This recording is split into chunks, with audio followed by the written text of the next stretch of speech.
No. No, he's wearing a bird hat. Yeah. It's just Caleb being Caleb. Oh.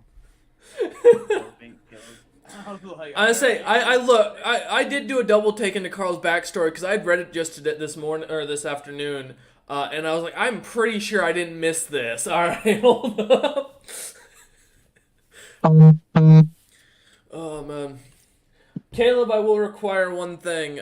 During session, your phone does not go on vibrate; it goes on complete sound off. I don't want to hear it vibrate during session. I just put it on mute. Okay. Because I do the same thing, but since you're on your phone, we can actually hear it in your mic when it vibrates, so. Yeah, I know. Okay, just making sure you did. One day, man, you'll have a decent mic, don't worry. We all get there. I still remember my first $100 headset. You know what came of that headset? It got broken really quickly. No, about 3 weeks after buying it, everyone in the group told me, man, your mic sounds like absolute shit. Please get a new one. Funny enough, it's the headset I'm wearing right now. Or no, this is the because the Hey, mic are went bad. character sheets working? Because I just got error 503. Oh, don't do that to me, Robert. You download it now on your phone, boys. I don't wanna. Oh no. Hold up, I already have it. I'm on. I already have my. Yeah, I already got my page up. My encounter thing just crashed. I think The app doesn't do that. so. I did plug in a mic just now, but I think D&D Beyond or Wizards of the Coast is exclusively watching your schedule so that they can always fuck over your games. I don't think it's mine. These Friday are session was an issue. yeah. So I think one of the guys on Twitter I was following their entire their website just timed out. It's not just character sheets; it is everything, boys. Because No sessions today. no, we're having session, motherfuckers. Yeah, Robert, take your time. Go ahead. The app works. I don't like there isn't intended to be any encounters today. I never intend there to be encounters. We'll just do it old school if I can't use it. And you guys will just have to deal with the fact that if you get into a fight today with any monsters, you need to be fucking afraid because I'm not using an encounter calculator. I'm just gonna click a bunch of things and we're gonna go with it. Alright, so in the case that fucking where are they? God damn it. Fucking site doesn't let me roll. I'm gonna just grab one of my physical dice. Oh yeah, for everyone, if you got physical dice, you're more than welcome to use them. I only have one rule and one person who's not allowed to use their physical dice, and that's just due to past decisions. And who dat? Yeah. No one in the group. That's all you need to know about, Caleb. Okay, thank God. Hey, don't worry about it. Yeah. I would tell you outright if it was you. Trust me. Don't worry. We'd be very blunt in that we would probably tell you right now to put the dice away. But there is a counter now because of that requirement. So It's just Tren. it wasn't actually. Trent never actually he used to play based on his fails, and he enjoyed failing more than succeeding. So yeah, no. Yeah, similar to Maya. Mhm. They love their failure. You know what? But you have a good point. Just in case it doesn't, I'm gonna grab one of my pairs of dice. Cook.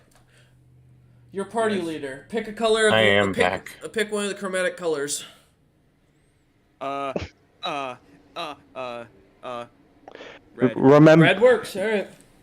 I was gonna say, remember. Let's see. Where's my red dragon dice? I was gonna say again. Well, actually, if it was something else, Hunter. Remember, there's more colors. Bullshit. Don't. There's more colors than you think. We are 24 hours in to where D&D Beyond acknowledged the issue on Twitter is still not fixed. And I would also like to put in that someone fixed the issue an hour in and knows how to fix it, and D&D Beyond still cannot manage to fix it. Sounds like Respawn. So, well, see, here's what I think we should do. We should all go into masses and just start unsubscribing again from D&D Beyond. I definitely agree That's with gonna that. make things even worse. Hey, either you fix your shit or you lose money. I think that's a pretty good motivator. You get to pay your bills and continue living your life. All you have to do is just fix this damn website. No, I agree. I'm not gonna pay $5.99 a fucking month. Cause I ain't paying monthly. yeah, I no, pay monthly. that's fair. Oh, I'm not. I refuse to pay for services like this for up to a year. Because if any time I don't want their shit goes down, I don't want to waste my money. Only reason why is because that's what Hunter bought for me the first time. Fair. Did I buy? You bought me my DM subscription for the first time. Oh, that's nice of That's you, right. Cook. Okay. Yeah, don't worry, Cook. You didn't pick an actual dragon attacking you. I just have chromatic dragon dice. So, that's all you Or picked. so he says. I've got human skull. I got this weird blue embroidered one. I dragon can skulls. confirm, Chaston. You can see the pieces of dice right there. Fair enough. No, I was. I'm like, legit, I'm not gonna fucking. That's how we be. Alright. Glow in the dark or based on heat. Thank you, I'm Robert. rolling I'm gonna roll demon dice. All right. Robert may Let's have just saved you all from a very painful death. Oh 'Cause that's the only metal dice I Yeah. have. He just sent me a D&D battle tracker that I can use. I'm gonna, Oh, nice. I'm gonna put this in my lore chat just for my own capabilities to track. So thank you. That way I don't have to worry about it. That was the first one I found. I might keep looking to see if there's a better one. If you do, I'll replace the link. But I like the fact that, and it tells you the dungeon master tips, keyboard shortcuts. Okay, cool. And it lets you look up monsters. I won't be able to use any homebrew monsters, but I'm cool with that. Alright, I'll keep that up just in case. Oh shit, it's 3:03. Alright, welcome everyone. Hello. Yes, my mic is unmuted, hopefully on stream. Yeah, cool. Alright, so yeah, last time we left off. The party was a small 3-man unit, with the Pebble and Sigrun going on a mini quest to go hunt down Hawkins' betrothed due to the fact of her disappearance after being summoned by a letter supposedly sent by Hawken. With the party kind of arriving into Bolton Citadel to investigate more into the matter, they would run into the captain of the guard who was at that time in charge of the city. And with no other structure, seemed very irritated about his day-to-day, as unfortunately he was interrogating a poor wizard orc, human, totally human, named Carl. By all means, everyone knows that Carl is fully a human and that Benjamin is definitely not an archdevil. Benjamin Button. Exactly. Perfect. We're going to go with that. Yeah, so with the realization that this was their potential new party member and the fact that they knew they couldn't leave the poor man to be stuck in a cage, mostly they didn't want to abandon the turtle. Carl was freed for a couple of silver pieces and taken along for a ride. The party would head further into town, discovering a little magic shop called Barry's Magic Items was the general name of the store. And as well as visit his tavern, the Cornhole. After some brief investigations, some minor magical item purchases, the party found out that who they seeked was further in the lands of Windsor. So after continuing on with their grand adventure, Sigrun, the Pebble, and Carl would end up at the Castle of Windsor, where they would find out some troubling information prevalent to the current situation in the kingdom. As well as manage to get Hawkins' wife back. Though slightly quieter she may be. The party would take an arcane gate, returning back, and with a day and a half in between the end of last session and today, the party having reunited, Sigrun made it clear that she was going to go train with the troops, or with some of the new soldiers, and begin getting them battle ready for a proper engagement. As well as do any last minute shopping amongst the merchants to see if she can get any magic items on broad order. So we come back to Hawken, having been in the long hall, meeting hall for basically the last 3 days, meeting with Teg, Calbridge, and eventually Aez, who would show up on the same day that the Pebble would return with your betrothed, Hawken. Lucius having stayed by your side the entire way, Teg, Calbridge, and Aez would continue looking over the map to consider options on what you can do next. With some digging, Teg would also inform you at that point that, so did mine, that the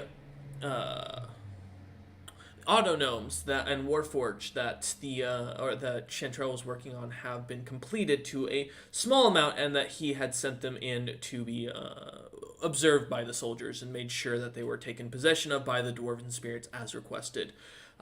Teg would inform you that the total number was 40 at the time, and that he was going to work on having more made, as he is training up a couple of his better and more intelligent officers to learn the skills of artificing. You've basically been told that they were sent to the Dwarven lands, to a dungeon where supposedly a very legendary master of of creating magical items, as well as magical objects, has been offering to take in any who prove themselves worthy to him, and that he would expect them to be back within a month or two, with a lot more experience. And we come back. Your betrothed being somewhere in the city, still not having had a chance to visit you as you've been busy. The Pebble having rejoined the party back into the meeting hall, as you lot find yourselves still looking over this map, considering your next moves. What would you like to do? Well, I would like to call for my betrothed to come to the meeting hall. Okay. About time we meet. One of your soldiers takes the orders and heads off into town for the time being to go fetch her. You'd estimate it's probably going to take, depending on where they are or where she is currently, what she's doing, it could take an hour to a few hours. Yeah, and that time we could start discussing our next steps. All right. Who do we fight next? Or how do we secure our kingdom? It's either or, really. Well, if you were to ask me, I think we make sure that the iron mines are secure, so that we can start producing some more metals and reinforce things a little bit more. I do know there is quite a bit of iron over at the Red Rock Holds. Lord Calbridge kind of suddenly coughs as if kind of waking from a slightly drunken daze, and looks up and goes, "I believe those belong to the House of Calbridge. After all, we are offering full support to your kingdom." By the way, is Aez here, or is he not? He is. As you look over, you see the long black hair trailing down to the middle of his back, his very dark black skin, almost coming off as if he was not at all truly Nordic, with the deep and tan, bright blue eyes, no facial hair whatsoever to speak of. He seems to just stand there with his greatsword on his back, a simple scarf around his neck, and what looks to be some pieces of patch leather kind of sewn together thrown onto him. This is definitely a man who's seen some combat. Every piece of gear you can see on him looks to be battle tested and something he can use. He's also the only one in the meeting hall that's carrying a weapon. That's fair. And has Lord Aez sworn fealty yet, or is that yet to happen? Nope. He just showed up the day and a half ago, the same time around when Pebble showed up, and has been joining in the meetings, but has not said a single word to you as of yet. Okay. Before I make any decisions on whom I'm giving what to, Lord Aez, you have rarely said a word, if anything, since you've arrived. He just continues to stare at you.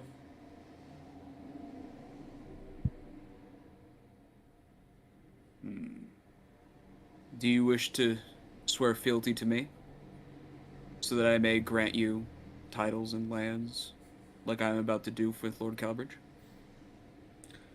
You see as he kind of stands up from the chair, and Lord Aez is not tall. He is 5'3", as you get the look of him. Rumors stated him to be 6'7", but they also stated that he carried a staff that he could, crumple mountains with a single swing of. So as he kind of stands up, kind of takes his greatsword off his back and sets it against the table. And he just kind of looks at you for a second, looks you up and down, and then you see him kind of eyeing the pebble and Lucius for a moment, and he just kind of nods and bends the knee, and then kind of picks up the greatsword while bent over, bringing it over in front of him and holds it out to you. Say that again. My mother just came in and talked to me for a second. I had to step away. No worries. But, He's I- kneeled and holding the sword out to you. Yeah. All right. Yep. Great. I will take this sword and do the.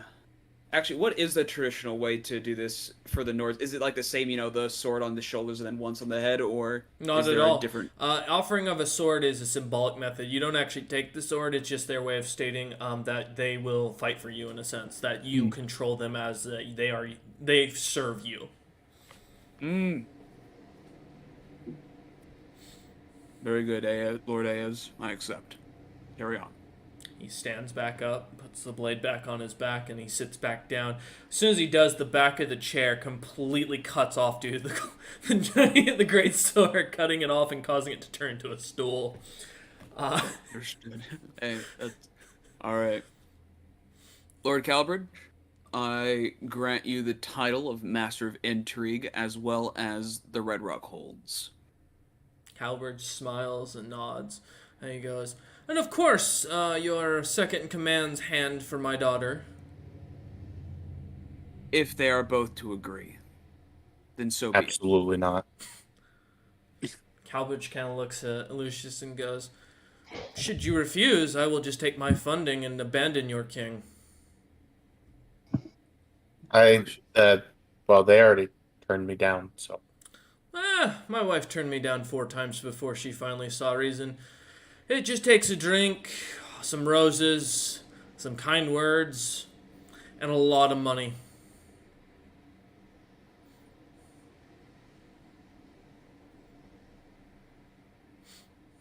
Lord Calbert just continues to stare at Lucius. Lucius, please just consider it. I'm just gonna look at Hawken and go, it's a guy. Calbert stands up and slams his fist, hiccups as you see his cheeks are still red from the drink, and he goes, "You dare call my daughter a man? I will have your head for that.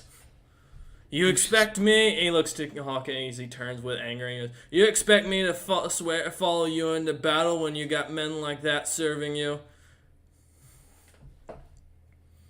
Lucius, I would expect a noble of my house to know what to say and when to say it. I Know your just manners.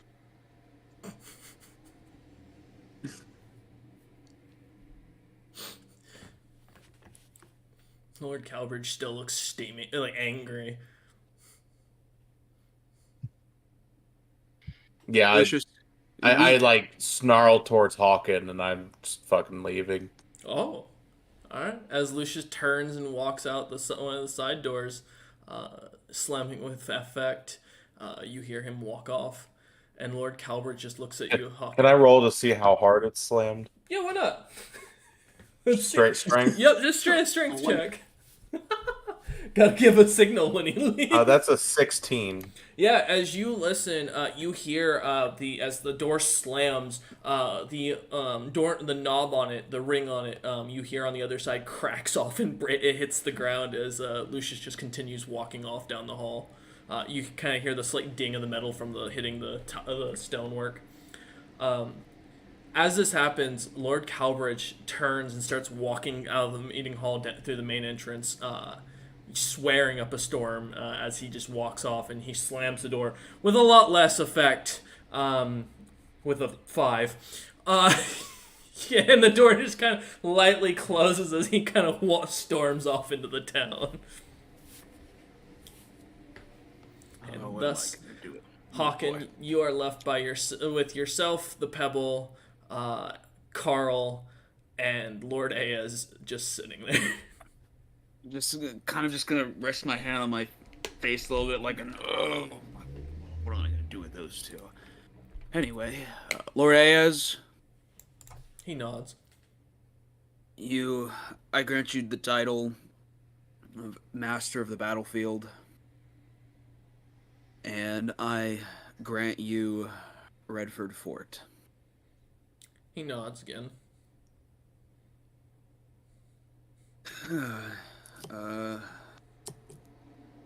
Is Voldan here, or is he doing something somewhere else? You don't know. Voldan disappeared somewhere in the middle of the night. Alright. Alright. What am I gonna do with Lucius? And Lord Calbridge. Ayaz kind of just stands up and bows and then turns and walks out. Yeah, I understand. I wish I could do that too.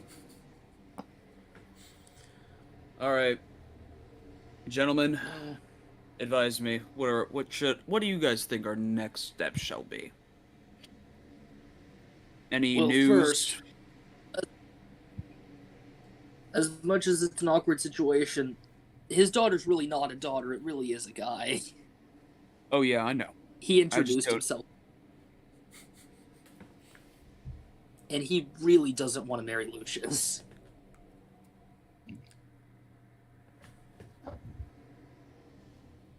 So we have an odd situation with no clean answer.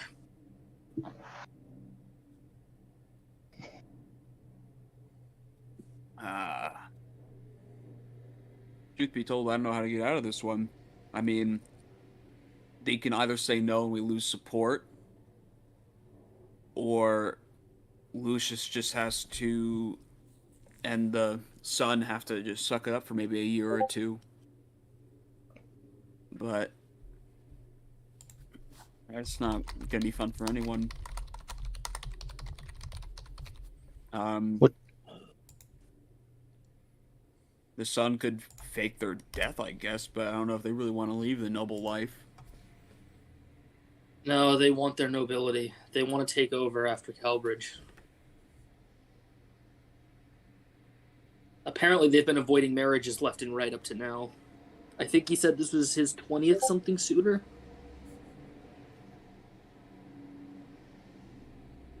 I really don't know how I'm gonna get Lucius out of this one. I don't want him into an unhappy marriage, but you know.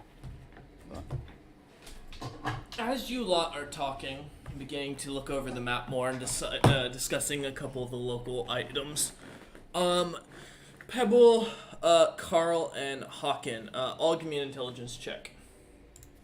Not for any spells or anything, just a general one. And if you have physical That's dice, that's a what? That's a nat 20 for a 22. Nice. That's a 20. That's a 24 with a 19. Your advisors rolled well, Hunter. Don't worry. Okay.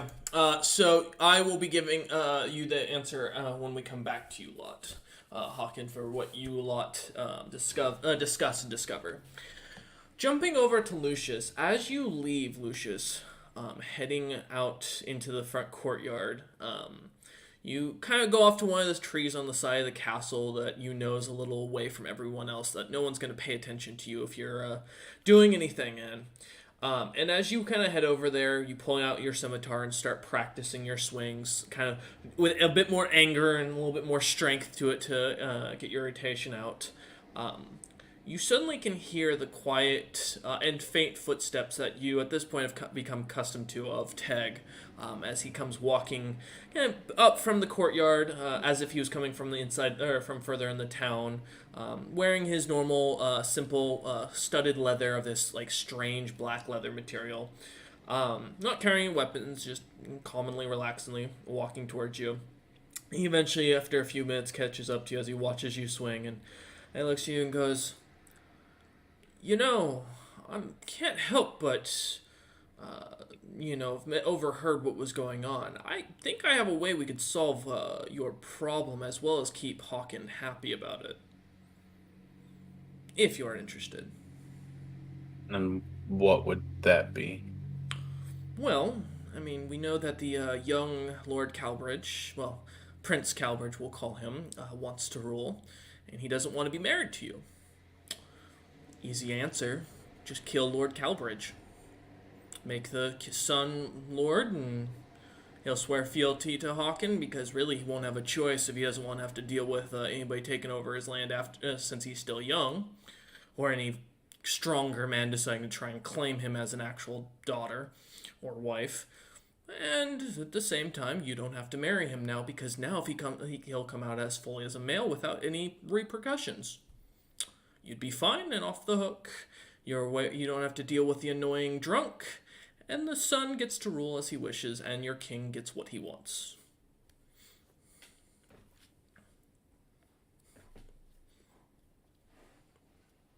I suppose you do have solid point there.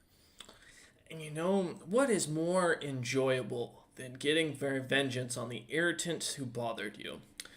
But you can't do it with something that they know you'd use. So instead, I'm going to give you my dagger. Well, it's not really my dagger, in all fairness. I picked it off one of the orc soldiers, and no one knows that I have it, as he pulls out this, like, really rudimentary bone dagger. And as he kind of holds it out to you. Quick stab in the neck. I mean, he's got no guards right now. He's going to be heading towards the tavern. Just wait till he goes to his room, or invite him back to talk to him. I don't know, as he puts his hands out to the side as he and smiles at you. I don't know anything, as they say. I'm gonna take the dagger. As you take it, he just smiles and goes, "Oh man, look at the time. I think, what, I really need to go and let King Hawken know about those reports I've been making. The troops and their dental plan just can't wait. He does need to review these orders. Yeah, Lucius, the king will be busy for a couple hours. Why don't you go check up on the troops for me and let me know how they're doing?" As he turns and walks off. Will do.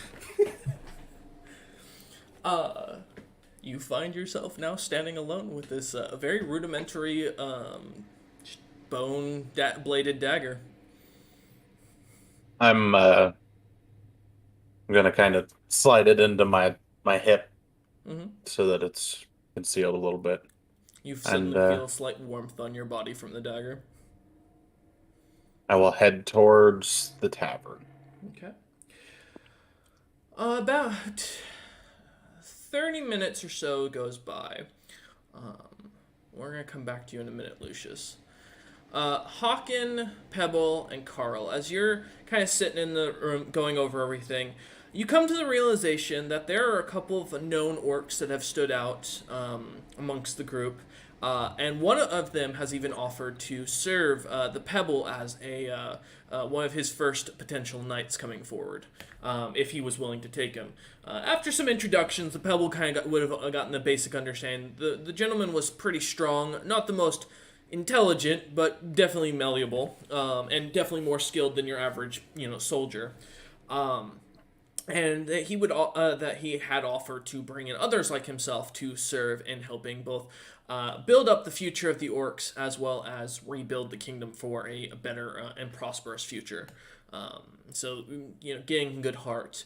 Carl, having kind of knowing more about how orcs think and understanding the mentality, would also have explained pretty heavily that it would be very important to keep some of the orcish traditions alive. Maybe recommending a couple of female rulers to be put in charge some places to keep the local populace who may be more against Hawken's rule in more understanding with them. And after a while, Hawken, the council is kind of what you were hoping to hear and get kind of an understanding of. But as you lot are discussing this, you see as Ted kind of comes walking in and starts kind of sitting down some paperwork, and informs you that the troops have a bunch of complaints that he needs to have you review and go through and kind of read over and approve, and that he also mentioned that your betrothed shall be there shortly. He had seen her heading to her inn to get herself ready to come back to visit later. There we go. Good. Understood.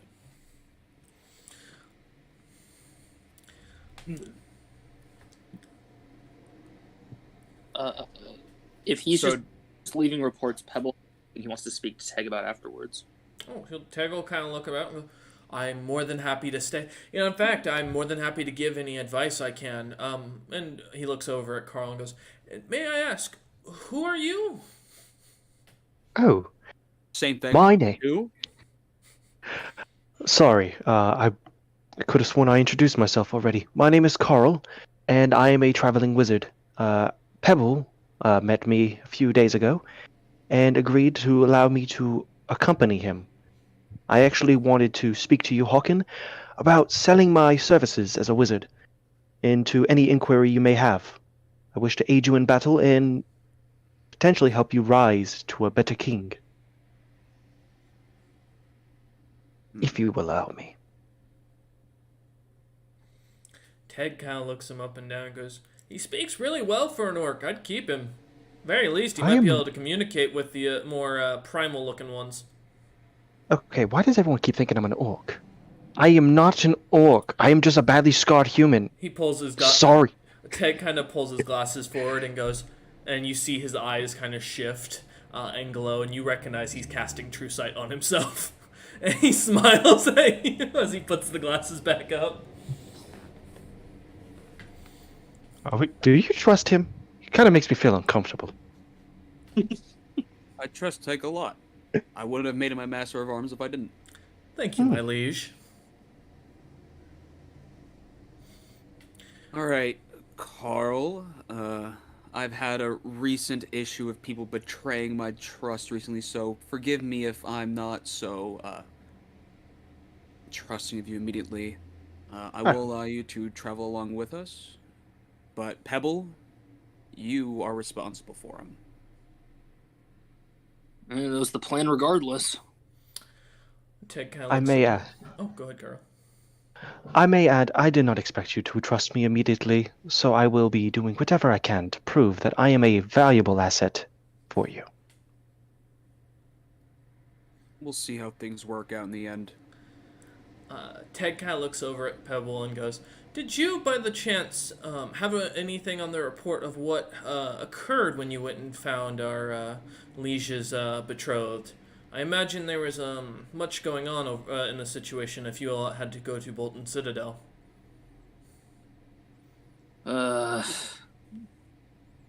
It was a very convoluted situation. How so? We went to Bolton to find her originally. She wasn't there. She had already left. The person claiming to be Hawken was apparently going to wed her. So we had to track them down. Bolton's in disarray, by the way. Everything's destroyed.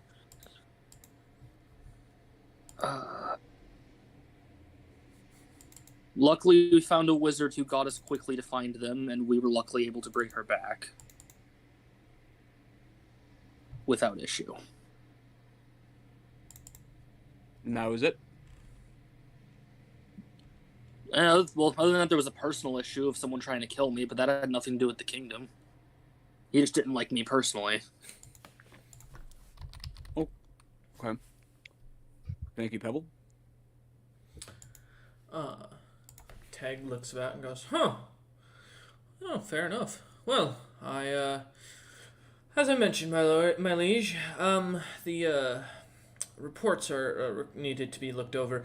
Did you also want me to elevate any of the men for future positions amongst the castles, or any barrack commanders or unit commanders that you'd like placed anywhere?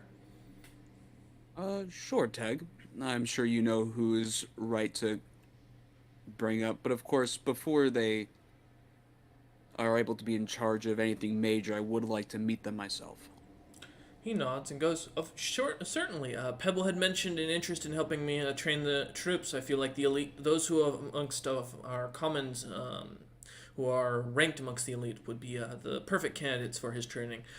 Speaking of which, we do have a knight in town that did show up.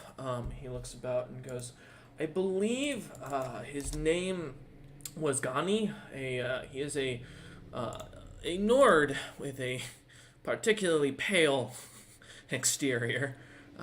He mentioned he had an interest in working under Pebble as apparently a knight. Said that he was requested by or upon your meeting with Lord Windsor.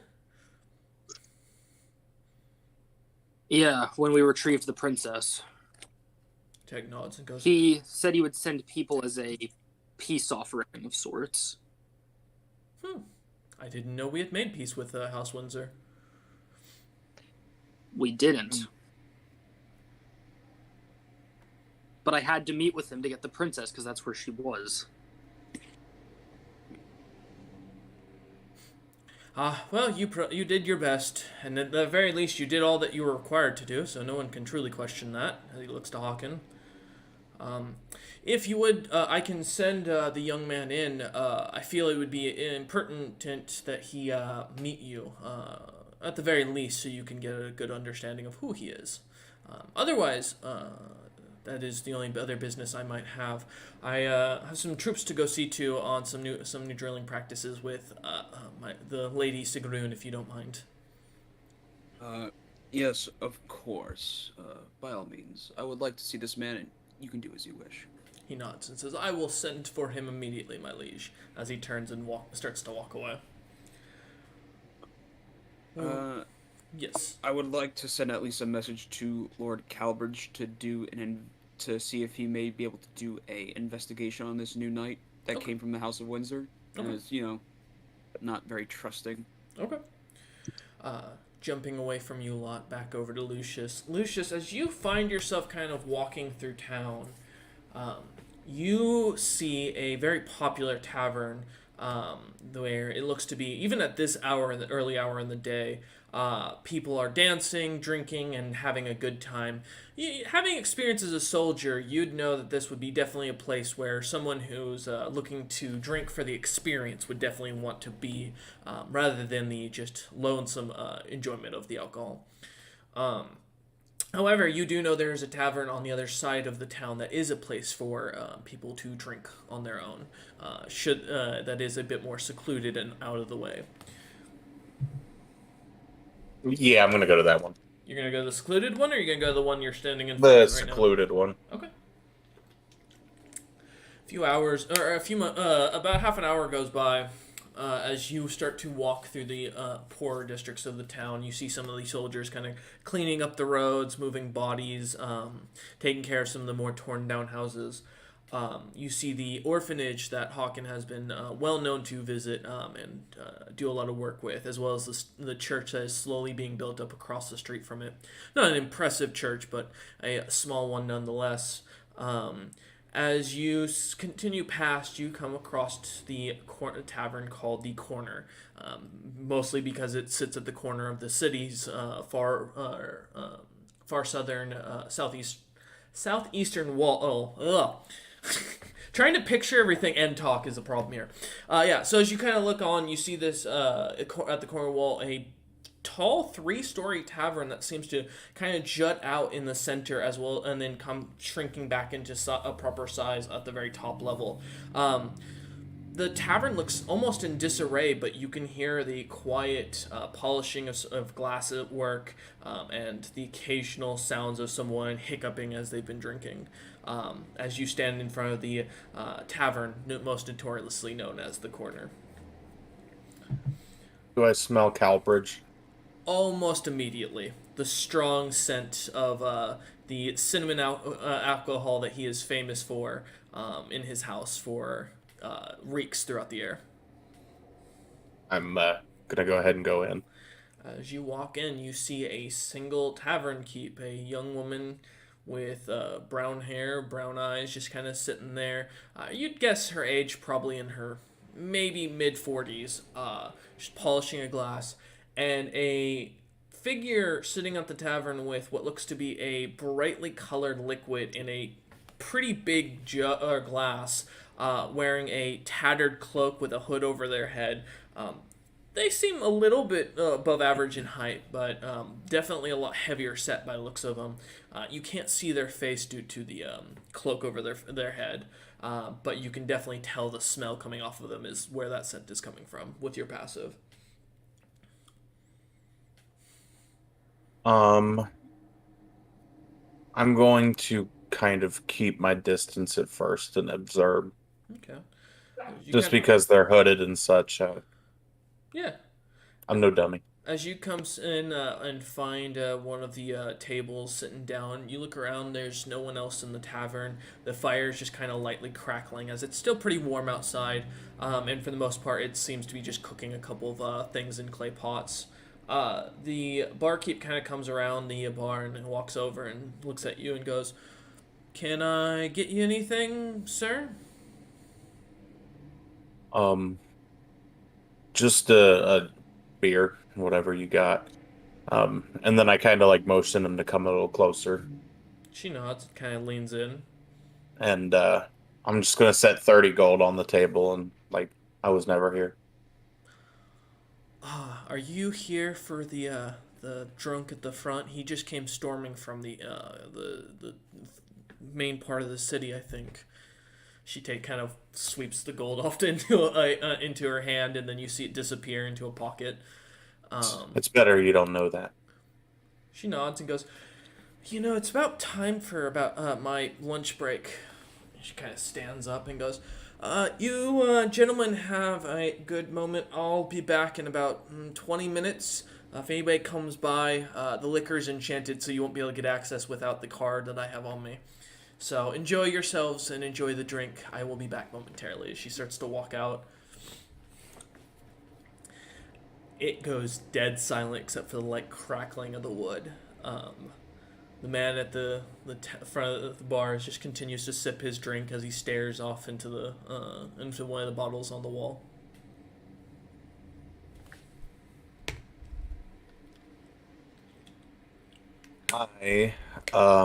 Does he have a cup in his hand? He does. Rather large jug of something very colorful. I need him to make me a dex saving throw. That's a 4? No, DC 14, so it fails. I'm casting light on the bottle in his hand. He just kind of jumps up for a second, looking at like, what the hell? Have I been? And you immediately recognize his voice. It's Lord Calbridge. And he looks and he goes, "I've been drinking so much that I can cast magic." And he looks. You see him looking at both of his hands. And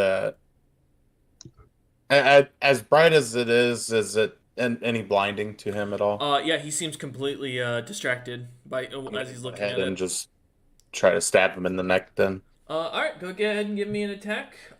You get advantage because it's a sneak since you're doing a sneak attack. And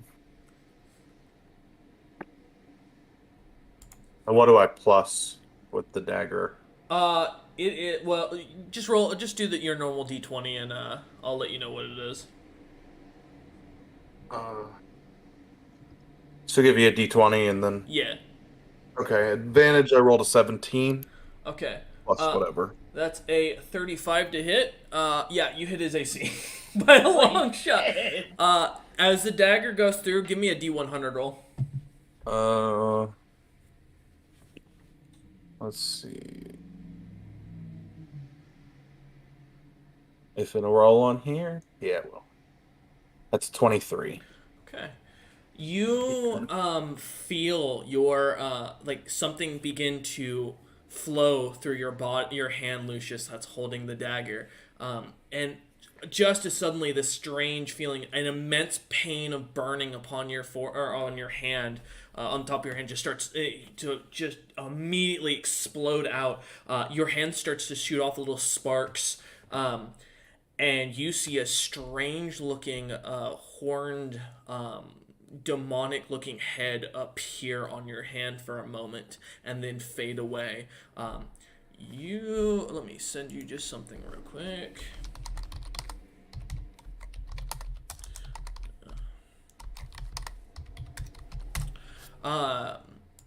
As you feel the life force being sucked out of Calbridge, his body begins to get lighter and lighter and skinnier as your hand continues to start to burn again, and then eventually he just drops and falls forward.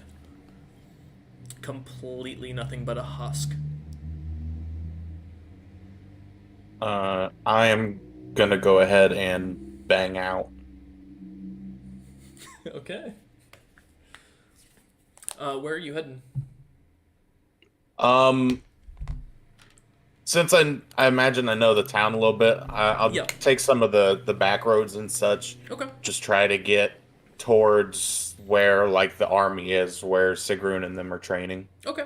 Yeah, as you kind of head down, instead of going back the way you came up, you head towards the start heading up the northern road to follow along the wall, looking as if you were going to head out of the city. And about a half a mile down, you see one of the very small back alleys that just happens to be in between the buildings as you kind of start to climb through. Most of the kids use these. Since it's a lot of nastiness in between them, but as you kind of fade through it and kind of jumping to avoid the worst of it, about an hour goes by and you finally find yourself back over with the army as Tag's just sitting there watching as Sigrun's yelling at the troops to train harder as he sits back sipping on some water, completely drenched in sweat with nothing but his leather gear on. And he looks over as you kind of come walking up and he goes, "Ah, my lord Lucius, I see that you managed to get your little side thing done. I assume all of the kids are tucked away and taken care of for the day." Yeah, did you want your book back? "You know, I'm happy to take it, but if you'd like to keep it, you're welcome to. I have a couple more lying around in my bits and bobs here." I mean, it does kind of interest me if you didn't mind. Not at all. A couple of the leading officers have similar items just in case. I like to make sure those who work with me are well taken care of. I don't want any of the people who've taken my training up to pass away without the enemy earning the proper right. As he gives a kind of a cocky smile at you. See, well, I just kind of wanted to stop by and let the troops get eyes on me. So Oh, if stop people know by. I'm around. What do you mean? You've been here the entire time except for the few minutes you went to help some children. Yeah, that spar with Sigrun really took it out of me. As he smiles and goes, "I think Lord, our liege would be interested in probably seeing you again. I imagine news will be coming to him soon that he is going to not enjoy. His betrothed, by the way, you should run into her along the road. It's hard to miss her. The big wings kind of stick out." I'll keep that in mind. I appreciate your help today. He nods and smiles. All right. As you start running or walking down the street and heading towards, you hear Tag start yelling out as he begins drilling the troops again as Sigrun takes a break. Give me a Arcana check quickly, Lucius, and let me know what you get, just in general. Does it have information, Faith Eater, Undead? Yes. Okay. It's a 17. Okay, I'm gonna message you something.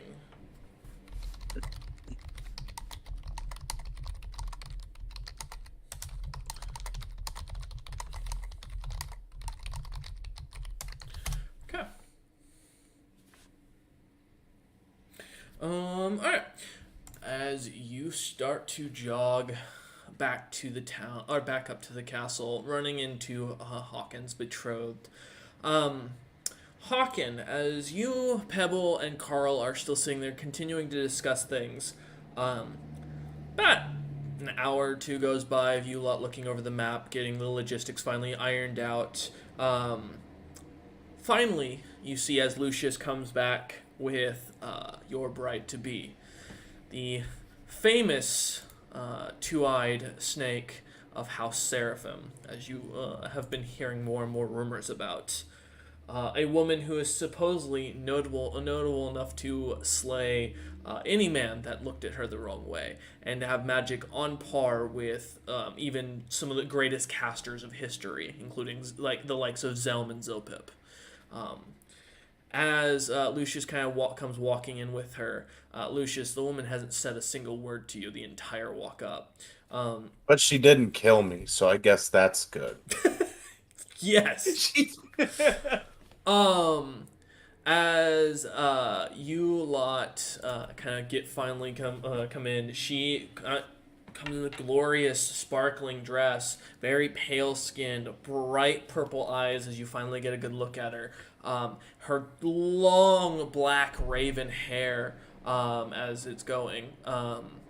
She is absolutely stunning, standing at about 5'1", bright, large white wings off to her side that are fully grown in. And she just seems to have a very calm, resting face. No expression at all noteworthy as she just stands there.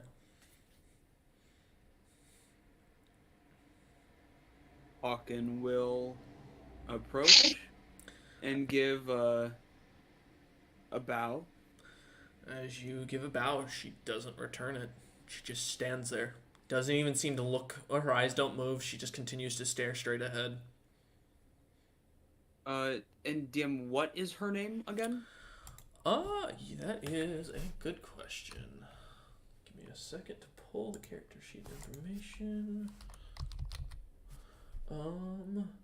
So her actual name, you're not 100% sure on, because there's two daughters that are under the House of Seraphim that are known, and one is known as Athlena and one is known as Vina. One's known as a cleric and the other's known as a dragon rider. Problem is, they're identical. So I don't know which daughter I was sent. Nope, you were never told.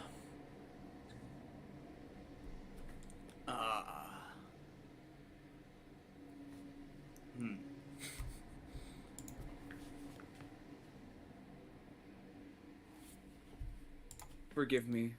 Quite the lovely lady you have here, my liege. She does brighten up the room, doesn't she? However, I do regret to say that I was never informed of your name. I do not know which of the twins I was sent, unfortunately. It was never stated. And I feel horrible for not knowing your name. Give me an insight check.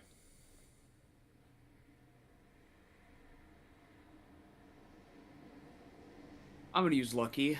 The new required feat of the campaign. I don't have lucky. Not fair. Man, it's just got good rolls. 24? You know, with a comment like that, usually, especially with the Heli, they're very prideful. The fact that you didn't know this Heli's name is one of the greatest disgraces and insults you could give, and she didn't react. Her eyes haven't moved from staring straight ahead.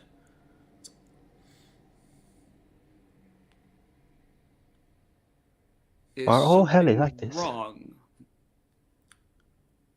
She continues to just stare straight ahead. Also, I must say, my liege, I apologize for earlier. I did as you told me to, and I found my place. Lucius, I hope you don't think I was, like, being rude there. I kind of just wanted to, put up a show for Lord Calvert and stuff. I don't want you marrying that person either. I'll be honest with you. I think he got quite the show. You've settled things? It's all good? Yeah. Alright. That's good to hear. We've got... You hear a knock at the meeting hall door. One of the guards goes, My liege, we have a guest. The young Lady Calbridge. right. I'll look to the princess whose name is unknown and just be like, you are free to take a seat at the table if you wish. She Let me just answer this. turns to the side, almost with an abrupt face, and starts walking to one of the chairs and pulls it out and just sits down, just stares creepily ahead at the wall. No change in expression. The eyes don't move from the level they were at. The pounding gets louder. Yep, coming. You're free to come in. As the doors open, the guard goes, announcing, and the lady goes, yeah, shut up. and walks the golden armored, mustached young lady, Calridge. And she goes, my liege, and she immediately drops to one knee. I hate to inform you, but my father and I will be taking our leave back to the castle. We've heard concerning reports about one of the other Nordic houses planning a attack soon. We do need to return to protect our own lands, if you understand. I understand completely. Let me know if I could assist you in any way that I possibly can. Of course, and my liege, while I'm on the topic, would you like me to reach out to any of the other members of the Nordic houses that have yet to swear fealty to you? I'm more than happy to send letters to let them know that you are seeking audiences now, or allowing audiences now. I think that would be very nice, Lord Calbridge. My apologies, my liege. I am not Lord Calbridge. My father is currently in the wagons at the entrance of the gate, very sick. If you don't mind, and I understand, I will, and she turns to Lucius and goes, I will make sure to speak to our engagement in the near future. I look forward to letting you know what my father decides to do with this. He let me know that you two had a discussion. She looks at Lucius and nods. Yes, yeah. I look forward to hearing from you. She nods again and she goes, my liege, if you may, again, I really do wish to return as quickly as possible. Be on your way, miss. You see a smile and go, don't worry, everyone knows. And they stand up. Do you think you could also speak to your father about maybe us keeping the mines, and we'll supply you with some of the iron? Well, yes, I don't see a problem. We will send iron workers as long as we can. You'll pay for their lodging and their efforts. I'm more than happy to allow King Hawken to keep the profits. I just want to make sure my smiths are well taken care of. Those who work with me shall be rewarded. I think we could arrange that once we secure them. They nod and they go, I will return once I hear word from what my father wants to do, and I will let you know if I hear any other information from any of the Nordic houses. And they turn and start to walk.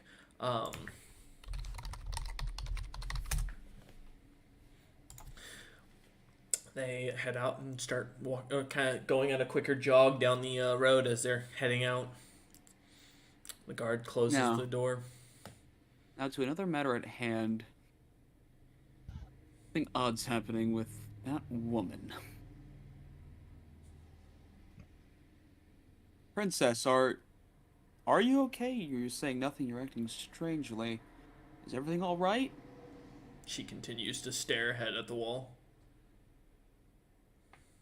Are you under control of anything? Blink once if you need help. As you stare, you notice she hasn't blinked yet. Are you sure she can understand you? I mean, I told her to take a seat and she did. I don't know. Didn't you gesture towards the table? Well, I mean, I still. You hear another really loud knocking going on in the background. Yeah. Yes. My liege, we've got the Lord of House Windsor, who's here to swear fealty to the new Crested Kingdom. Well, this is unexpected. Let him in. As the door opens, you see a young looking endured boy. Roughly, you'd guess maybe 15 at the oldest. Not old enough yet even to have much of any manhood to him yet. Short, cropped blonde hair, bright blue eyes, wearing nobleman's clothing and not carrying a single weapon, but a small little stick with a little gem, a little red gem at the very end of it that is perfectly circular. The stick itself is looks to be made of some sort of blackened wood, but you don't recognize the material without an Arcana check. Alright, we'll give it a shot. 20. Sec. Dirty 20. Okay, for Arcana? Yes. Okay. One sec.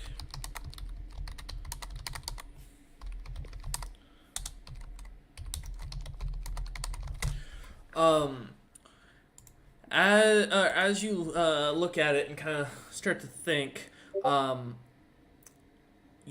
that's not wood. The wood and the magic coming off, or the magic coming off of it's not from this material plane of existence. That's not that wood is not from this plane. Nor is the wand itself. Brother, it has been a moment, hasn't it? He looks at you and he smiles and goes, "Yes, I was older then, unfortunately." As he steps in and goes, "And as you can imagine, I'm expecting you're not going to just try and kill me outright here, as I have appeared in front of you." Correct. "Good. I would hate for this to end in a bloody battle that I'm..." He looks down and goes, "Very ill prepared for currently. If I may, I should explain, your bride-to-be is unfortunately affected by was affected by a very powerful curse. The one you know as the impersonator of yourself, who turned out to be a unique individual named Barry, was portraying himself as yourself, my brother. And I managed to catch him, unfortunately, a little too late. I believe the magic he cast on your wife was some sort of seduction spell of an extreme strength that he managed. All I was able to do to remove it, as it was too powerful even for my own magic, was to basically lobotomize her. She is there, but without emotion." Do you at least know which princess she was? I do. Do you really want the answer, though? I feel like it's only right. He nods and goes, "Well, her name was Athlena. She was one of the head dragon knights of the Aasimar. In fact, she was probably one of the best matches you could have asked for potential, besides the king's own kin. She was everything you needed. Unfortunately, the seduction I could not deal with. I had mentioned to your friend here," as he kind of nods to to Pebble and goes, "about this, and I was expecting him to tell you eventually." Thank you, Pebble, for letting me know of this. I'm gonna be fully honest out of session. He didn't mention the seduction magic thing. He did not. Last campaign. He did not. He didn't tell me that at all. Nope. But he continues and goes, "Now, if I may, I do wish to speak to you, as I think it might be important that you know what's to come, and hopefully makes it so you're a little less likely to kill me outright, because that would be bad for both of us. Me and the dying, and you and the fact that you'd lose out on valuable information. If you're interested, of course. If you'd rather to send me on my way and still distrust me, I'm more than happy to leave. I do not wish to overstay my welcome and be stabbed."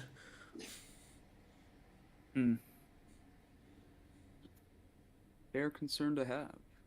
I'll admit it has crossed my mind a few times, but I'm a bit more at peace with myself. My anger lies elsewhere at the moment. Well, that's good to hear. So would you like the what would you like to know? I feel it would be better if I let you ask the questions. You and your party deserve some answers on what's going on. And he looks over at Carl and goes, "I'm sorry, I don't know you, young human, or are you a Nord?" Ah, I am a human from the Southern Lands. He nods and goes, "Hmm, interesting. I've not encountered your kind before, but nice to meet you. It's rare to meet someone with that the level of casting ability that you have, especially these days." Um. Thank you. I try Anyway, very hard. anyways, as I was mentioning, dear brother, yes, I'm. Just ask what you wish. I will do what I can to answer to the best of my ability. What are the current state of the other Nordic houses? I remember you saying if we were to kill the Orc Queen, they would at least, accept me. Is that still the case? Well, yes and no. Problem currently isn't the fact that they're not willing to accept you. More along the issue that they don't know that you succeeded.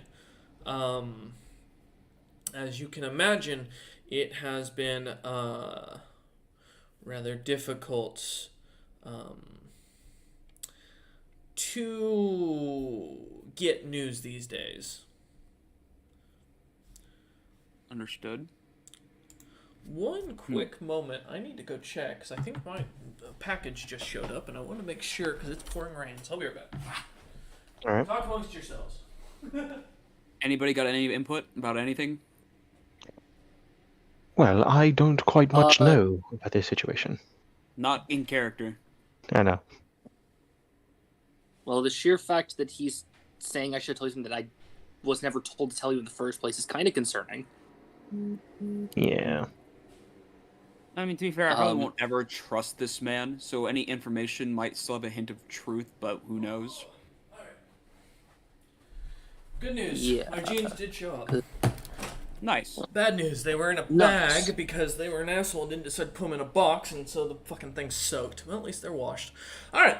But yeah. So as he stands in front of you, he waits for you to ask anything else.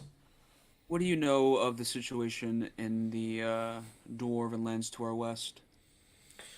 Well, simply speaking, there are 3 factions. Well, 4, but the 4th doesn't matter to you. The 3 princes all vying for power. Prince Ogain, or King Ogain, has currently the position of the throne, as well as the Helly's backing, and is the most likely to seek outside help. But he is a magic believer, which means that if you can't cast arcanely, he does not respect your interests, let's say. There is his 2 other brothers who are both equally as powerful. One with the power of the criminal underworld, and the other with the backing of the nobles. That's pretty much the situation. The kingdom's pretty evenly split. What about the third faction? The 3rd faction would be the prince with the nobles and the backing. One with criminal backing and one with the alley backing are the 3. The 4th, like I said, isn't really of a matter to you. So this third faction has Helly backing? Yes, Prince Ogain or King Ogain does. Prince Mir, I believe, is backed by the nobles, and the other brother, the name escapes me, is backed by the criminal underworld. The 3 famous criminal families have decided to back him after some convincing. So while the 4th may not matter to us, wouldn't it be nice to know who that Agreed. is? Simply Please speaking, the 4th would be the leader, the 100th floor leader of the Oventium dungeon. You all know. Technically, should that person decide that they wish to influence the world, and they do still have a representative amongst the dwarven courts, there's nothing we could do to stop them. There's not a force currently living that could stop them. That makes sense. Truly. He goes a little paler at the thought process. But they would be a nice ally to have, wouldn't they? Well, seeing as they'd look on to you as nothing more than that, maybe the best as a drop of sweat on the existence of life itself, you would probably be immediately slain if you bothered them. I don't think there's a being that they would have enough interest to keep alive. Who does their representative side with then in this whole ordeal? Or are they neutral in this? So their representative is a dwarf. He's a old dwarf with a simple, clean-shaven face, shaven bald, and very, very particular about his own views. He's the only person who's ever met the 100th floor, the final boss, if you will, of that. Well, murder hole is the best way to call it. He's the only one who's ever spoken to the being at the bottom, and from what I understand, the dwarf does not take a course in politics unless he's told to. He won't move at all unless he's told to. Okay, so he has no sides in this. Understood. No, and I don't. He ever will, or he would have anyways. Mortals are not usually of his interest, from my understanding. Even when Log became a god of the beyond, he did not move, which just goes to show how little he cares for our existence. That's fair. I do like the idea of joining up with the Heli. As, you know, because of my negligence, their daughter ended up like this. And there is no way to bring her back, reverse what was done, no kind of restoration spell?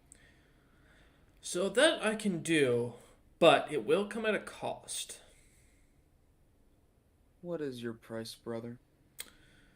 My personal price to do this is twofold. I want one, you and I to have a sit down and discuss the truth of our relationship with a neutral understanding that there will be no killing or attacking. And secondly, it's not the second portion of the price isn't mine. The second portion of the price is the price of the spell. I can do it, but I can promise you you're not going to like them coming back. Why do you say that? That's all I can tell you, otherwise the spell won't work for what I'm going to do. The more you know about the magic, the less likely it is to take a hold. It's a very old spell. So you can reverse what was done, it's just that I might not like who I get? Yeah, because I imagine having a very headstrong, controlling, and power-hungry spouse may be to less interest to you. Also, the fact that she was kind of a man whore, and I do mean it in that phrasing. She chased men around and would whore them out after she was done with them. You should have seen the knights that served her. Oh. Mm-hmm. So I offer you, once more, you will be dealing with a lecher, but if you're willing, I can bind them to the point where they can't do anything against you to harm you. But, of course, like I said, you will be dealing with a lecherous lot. The king of the Heli did send this daughter as a joke to you. This was an insult. This wasn't a kindness. It was also an insult to the House of Seraphim to do that, because they intended to keep the kingdom, or from the keeping the house from allying with you, to overthrow him. I assume their expectation was you'd be insulted by the vulgarity of this young lady. But again, I can reverse it and give you what you wish. You're just not going to appreciate it. And I can do it right now, right in front of you. You can see me casting the spell without any tricks, questions, or hidden doors. So the king sent this woman to me as a joke. Yes. And To insult you. He sent a lecher with the expectations to keep House Seraphim and any other of the other noble houses from allying with you to overthrow him. Because now you are a cog that he cannot predict. He does not know where your allegiance lie, as you have forsaken your own house. A man with no flag is a man that is very concerning. I'm surprised that he's still alive. Oh, he's more than alive. And outside of this DM, because wasn't the King of the Heli on the Kedliz kill list? Yep. And then that, when we thought he was dead, it kind of switched. So It is did that switch. still... So it's not still active. Correct. That's odd. That is odd.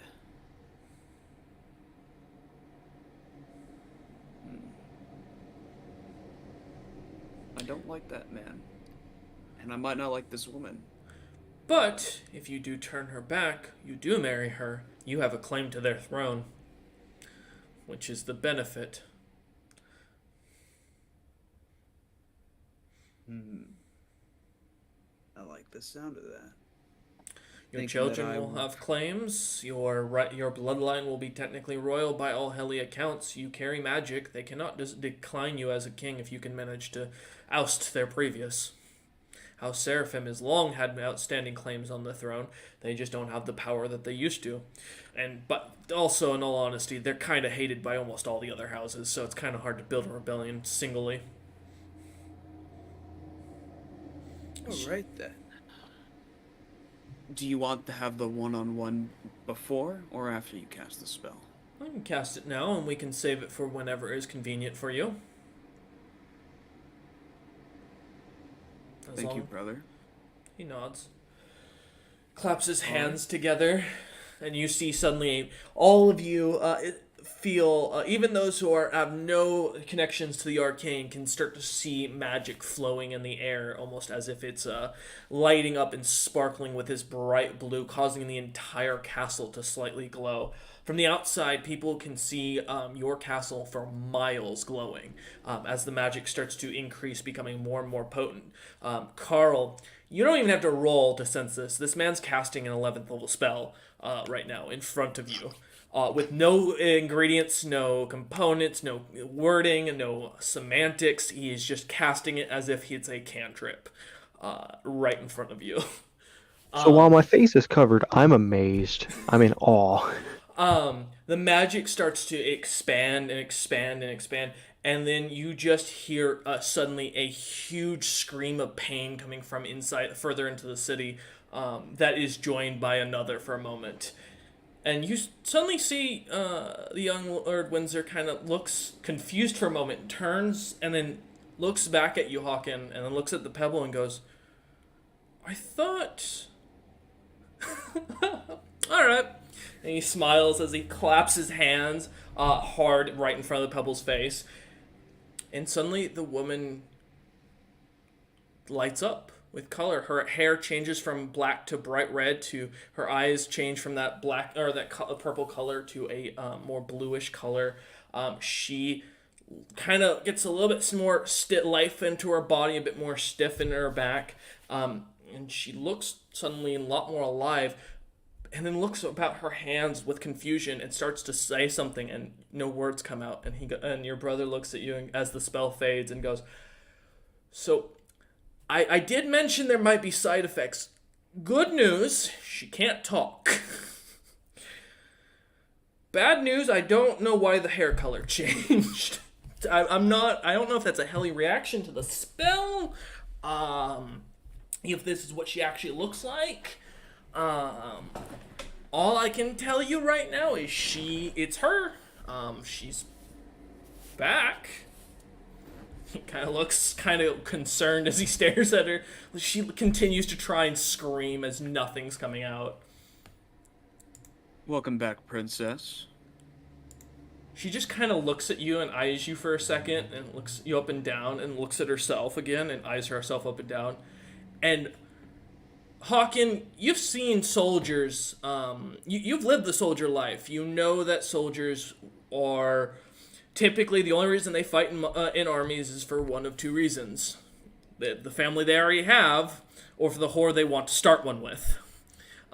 Because soldiers typically in battle will find camp followers or find whorehouses to go chase after, right? Spending most of their gold. You've seen this emotion enough times on men who have been in battle with that want afterwards for to go to a brothel. That same look suddenly appears on this woman's face as she looks like she's about to jump you. Hold on now. She stands up, and you see as her magic suddenly goes off, and she suddenly grows to 9 feet tall. Her muscles start to get larger, and she comes walking towards you. Stand down. She just suddenly stops and looks very confused. And suddenly, as she starts to try and struggle, she can't move. And your brother just giggles and goes, "Yeah, I told you, she can't kill you, can't harm you. Now, as I mentioned, do you at least trust me enough not to, threaten my life every second? Because it's really getting to be a problem with the worry of you trying to come kill me. Especially now that you have a kingdom under you." Perhaps not every second anymore. Appreciate that. If you You don't have my mind. trust for now. He nods and goes, "I'm going to go find some lodgings. I'll be in town for a few days. You have..." Consider it paid for. He nods and goes, "Appreciate it," and he turns and starts to walk out as the doors opened and shut. He leaves, and it's just you and your party and this random, now 9-foot tall redhead with blue eyes staring down at you. Okay. I regret what has happened. I regret what has happened to you. However, I can't be sure that you are you. I don't know if my brother tricked me or not, so I'm gonna have you at least write down your name for me. You see for a second she kind of thinks and she nods and holds her hand out as if waiting for you to hand her something. Okay. I'll grab a quill and parchment from the table and bring it over with a surface for her to write upon. As you do. For a few seconds, she kind of thinks, and you see like the clouds are kind of clearing in their head, and they write down Athena. Okay. Now I know a little bit about who you are and what you do. Thanks, Caleb. I don't want to prevent you from doing anything. However, I can't let you just run around and do as you wish. I do intend on marrying you to spite your king, who thought this would be an insult. However, I think allying myself with your house might make him squirm just a little bit. Do you hold hatred for the ruling house of the Helly? Even disdain, dislike? She writes down in common that, and as you look over and read it, it's really well written. The pen almost glides with the cleanness of the lines, and it just reads, "Power is as power comes."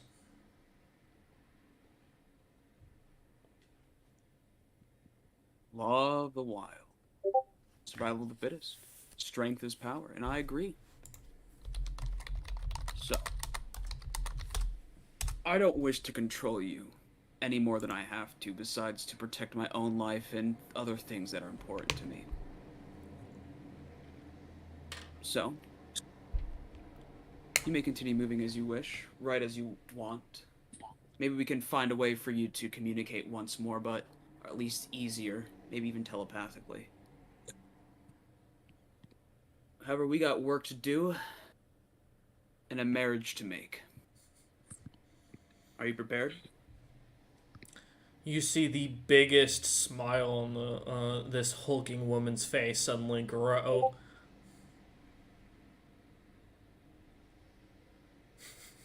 You see as Pebble kind of starts just to write something down for a moment, looking at his papers as it looks to be thinking. Does the Pebble have anything to say, or he's just doing his thing? Just Pebble. He'll hand the lady the paper and kind of just shoot her, like, raise an eyebrow, as he realizes something. As you kind of hand her the paper, she kind of walks over to the Pebble and starts looking it over, and she just looks at him and kind of crumbles it up. And you watch as a little fire kind of spits out of her hand as it burns, and she just smiles at Pebble and looks over at Hawken, and you see as she starts to write down something, she goes, or as you look at it, Pebble, from the side, you can see it just says, I am prepared to do what is required of me. Huh. Okay. Sure.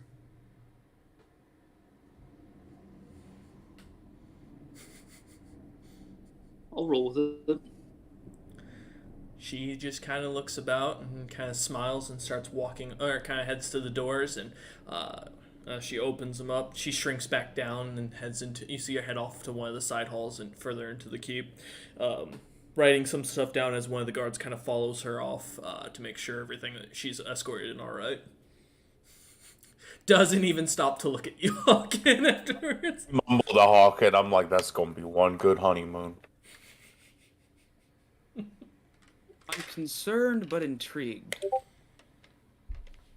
Pebble, what did you show her? So you remember I mentioned I met people that worked for Barry, the magic item shop and the bar. Yeah. She looks just like them now. The people who. And if work that's at the not bar? concerning, I don't know what is. She looks like the people that worked at the bar? And the magic item shop, those two looked very similar. Her hair color and such looks like them now. And I think she knows it too, based on her reaction. That is concerning. There's a chance that she's a mishmash of multiple personalities now, but I can't exactly be sure. Hmm.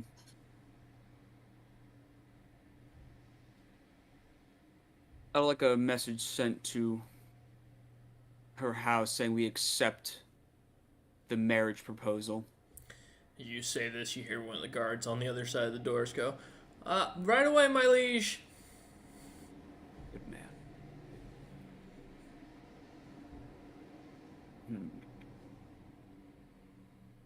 What next, then?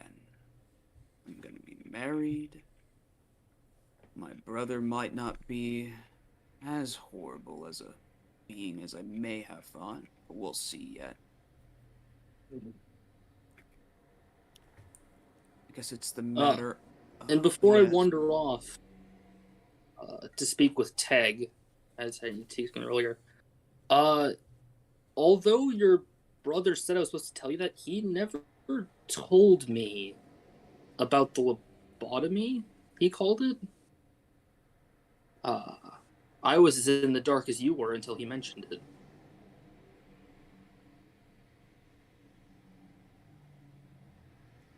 I wonder why. Well, either way. House of Windsor just swore fealty to me. Unless you need me for anything else, I have something to talk to Teg about. Yes, go ahead. I'm gonna figure out what my next Alright. moves are gonna be. Okay. Pebble starts heading out. Lucius and Carl, what do you... Oh, let's start with Lucius. What do you want to do? So I would like to head to my room and am I able to unattune to the Grand Cleric spellbook since I can't use it? Oh, yeah, fully. And then would I have time to attune to the Cage of Companionship? Uh-huh. Cool. Okay, I'm gonna do those two things then. Okay, yeah, as Lucius kind of The retires. fact, Okay, what? What was that, Pebble? the fact has been answered. He does approve. Yep. All right. Yeah, Lucius heads off to his I've room. been waiting. And kind of without saying much to the rest of the party, just kind of turns and heads off like normal. Carl, what about yourself? Is there anything you'd like to do in town while you have downtime? Assuming you're there. All right, there we go. Yep, just realized I was still muted. Well, all this political intrigue is quite intriguing. My Lord Harkin, could you tell me a little bit more about your kingdom? Do you all happen to have any... I believe the proper term would be any magical casters or potentially any items pertaining of the magical means? We did have a few mages sent to us, but DM, from the betrayal of Chanterelle, did any of the mages that were sent to us survive? You don't know. You haven't heard any reports. If it will not be any issue and you would allow me, I would love to converse with them, see what we may be able to learn from each other. Well, Carl, I do not know of how many magic casters remain. But if you wish, you may put up parchment around the town and tavern boards, searching for those who can cast magic of the arcane variety. Alright, I will Add get to doing whatever that. specifics you must. Learn, teach, maybe even try to find people with magical affinity. We do need more magic on our side, and I'm hoping to get that with the Heli, but ones that are loyal to us alone might be better for us in the end. I may also be able to assist in the magic aspect. It may be different kind of magic, though. Thank you, Lucius, who are in their bedroom. Lucius Oh, side that's comment as yeah. he walks out. Yeah, no, I assume. That's good. You're fine. I would say Lucius would actually know, as far as his own capabilities of recruitment, that there are at least 3 blood hunting orders in the Orc lands alone that have been working independently. Bastion has my permission to Lucius, that's what I get for zoning out for a moment. You're good, man. No, you're fully fine. No, you're good, brother. You're good, bro. Lucius, yo, totally. If he wants, he is free to make contact with them and even unite them under one Blood Hunter order if he wishes. Okay. All right. So, Carl, you're gonna head off into town then, I assume. Yes, before leaving, with my back to the door, I will look at Hawken and I will slide up my mask and say, in a means of forming a trust, I will reveal that I am indeed a black orc. I have no issues with orc who work with me, my friend. It wouldn't matter what race you were. Well, that is very much better, or great to know. I will then slide the mask back down and then exit the keep. Okay. As you head out, I will mention, Hawken, most of what you see is just the rough outline of Carl's face under the mask, due to the darkened nature of the mask itself. No, I do have a question pertaining to that. Is there a reason why a black orc would like to hide themselves? Is it just specifically because Don't know. we're in a kingdom that kind of was just going on killing orcs? Or You know what? I'll tell you what. Give me a history check to see if you can figure out a general reason. Yeah, no I'm worries. supposedly good at these. 14. So roughly speaking, you don't know much about orcs globally, but Carl's really small for an orc. Like compared to the orcs you've been fighting and you've been seeing in combat, Carl's like almost the size of an average teen orc. Like, and he's small by a long shot. So knowing that, you would know that typically weaker orcs are treated by their own culture really poorly, and are typically like the punching bag, the weakest of the clan. So it would not be uncommon for someone to maybe to leave their people if they're being mistreated and hide their face, as they grew up culturally only ever knowing a disgruntled hatred towards them just for their physical capabilities. Also, you would know roughly with that there's not many arcane casters amongst orcs. It's actually pretty well documented that orcs are biologically almost inept at magic. So if he is a magic caster, then he's capable. And he's like a 1 in a million amongst the orc people, which would also be another reason to hide his face. Because arcane is not well liked amongst orcs. They look upon casters as weak. And being small and a caster, he would have probably been hunted a lot. Okay. Or at least that would be your safe assumption. All right, understood. But yeah, as Carl heads into town. All right, we're gonna go top to bottom for this, or bottom to top for this one. Pebble, we're gonna start with you. As you head into town, head of the party and head of the rest, you start heading down the main road towards the southern exit, knowing that being where Teg typically hangs out amongst the different barracks. As you kind of head, Pebble, by yourself down this road, you see Teg kind of laughing with Sigrun as the two of them are drilling the troops. You can see the soldiers are soaked in sweat, working hard. They're looking to be really good shape.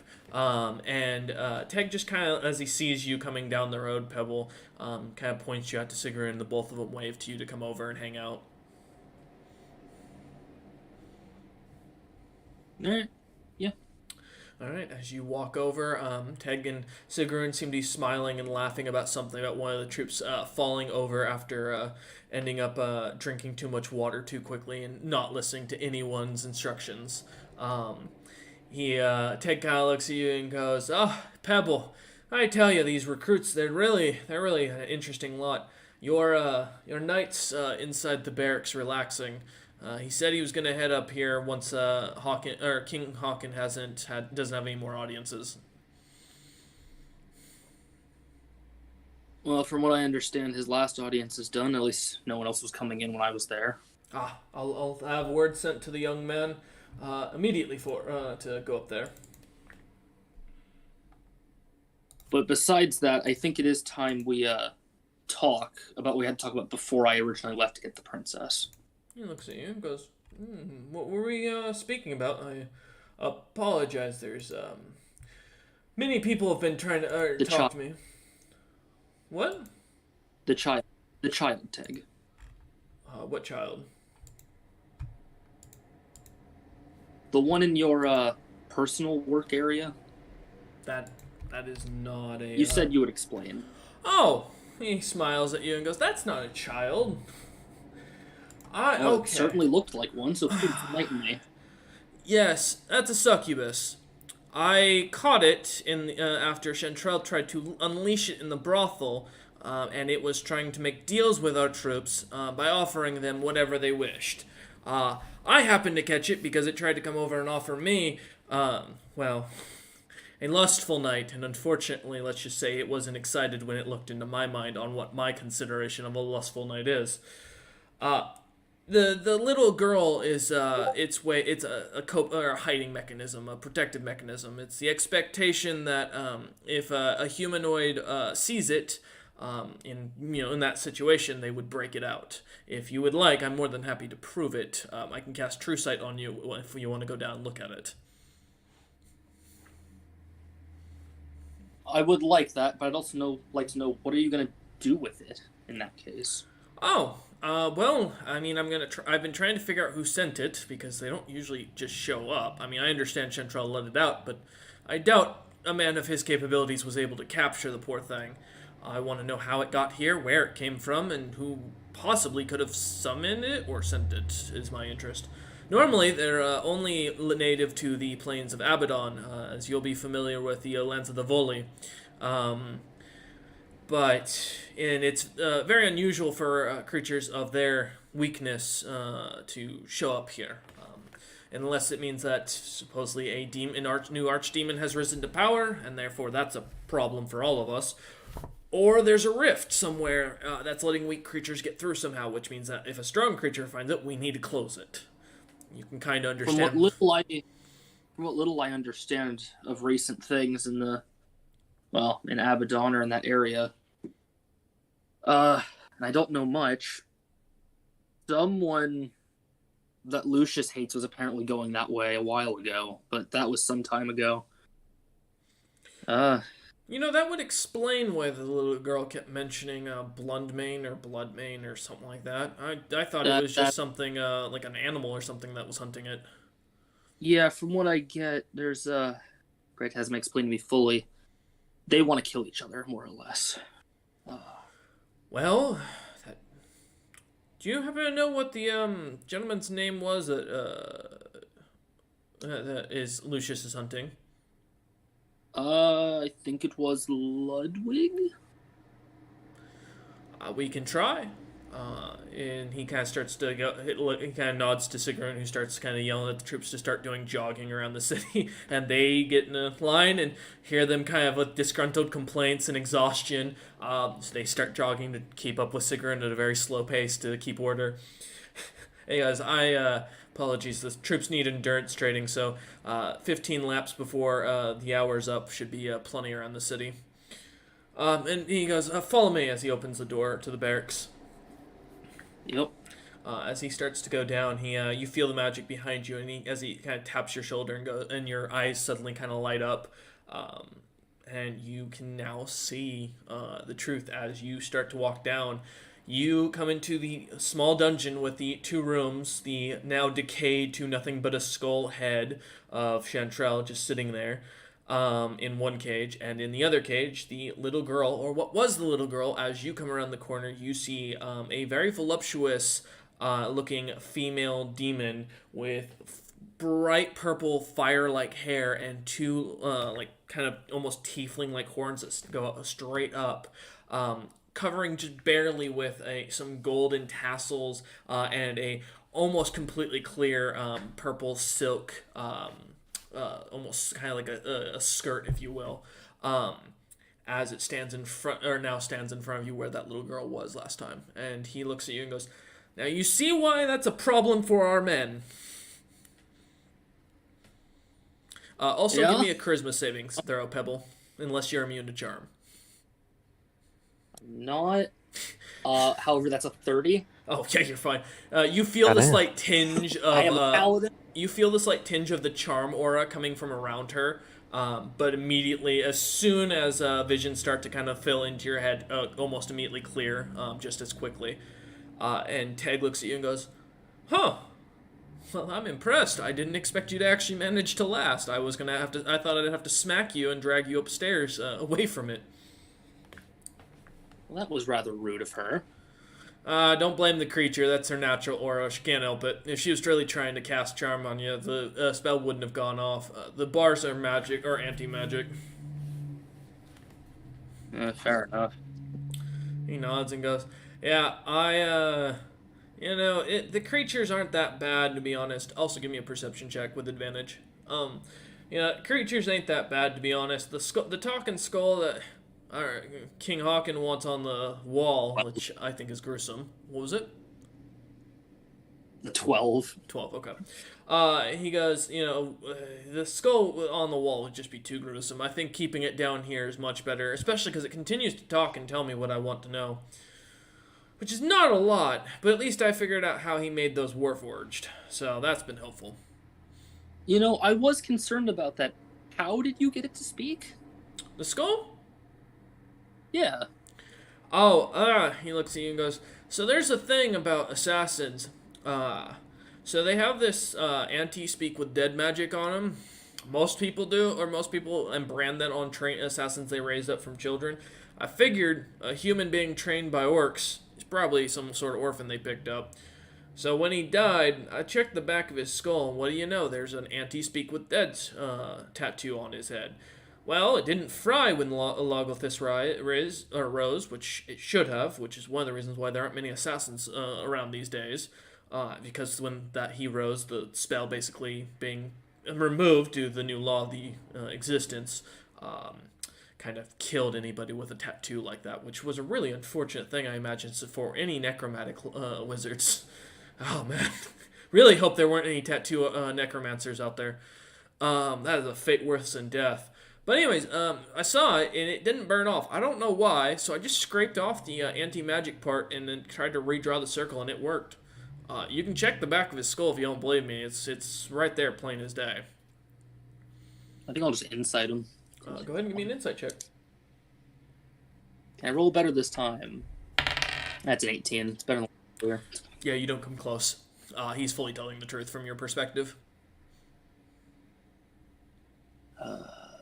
Pell still doesn't trust the fucking guy.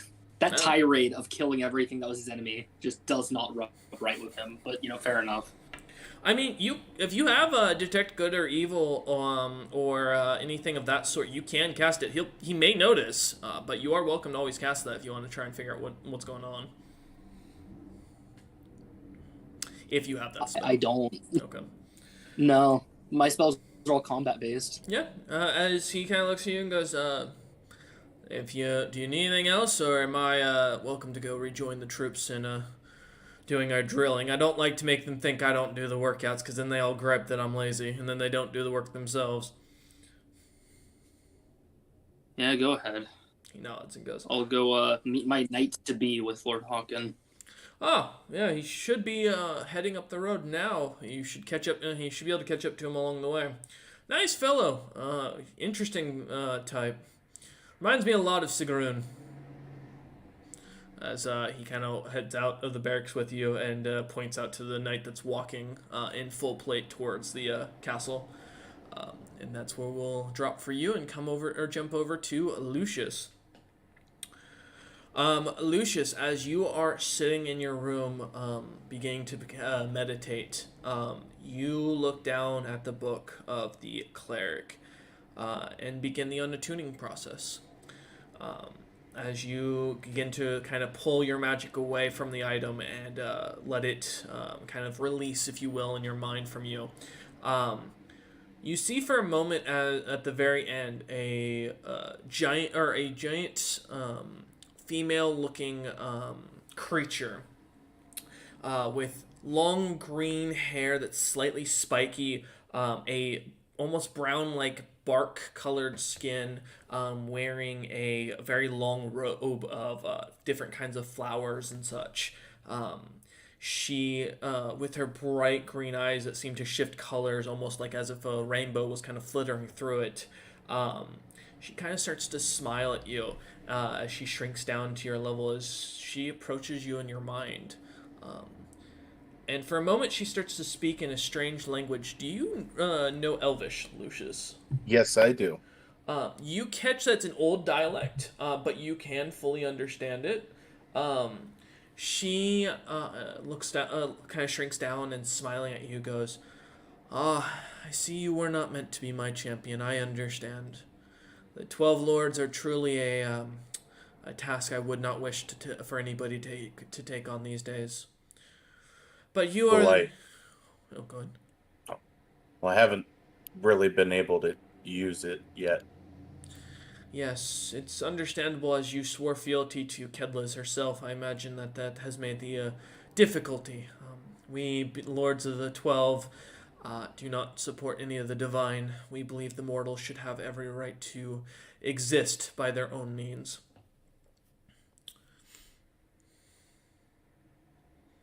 And she just continues to stare at you. I do plan to come back, but I figured I would help Hawken a little bit longer before I try to figure out how to get out of this whole thing.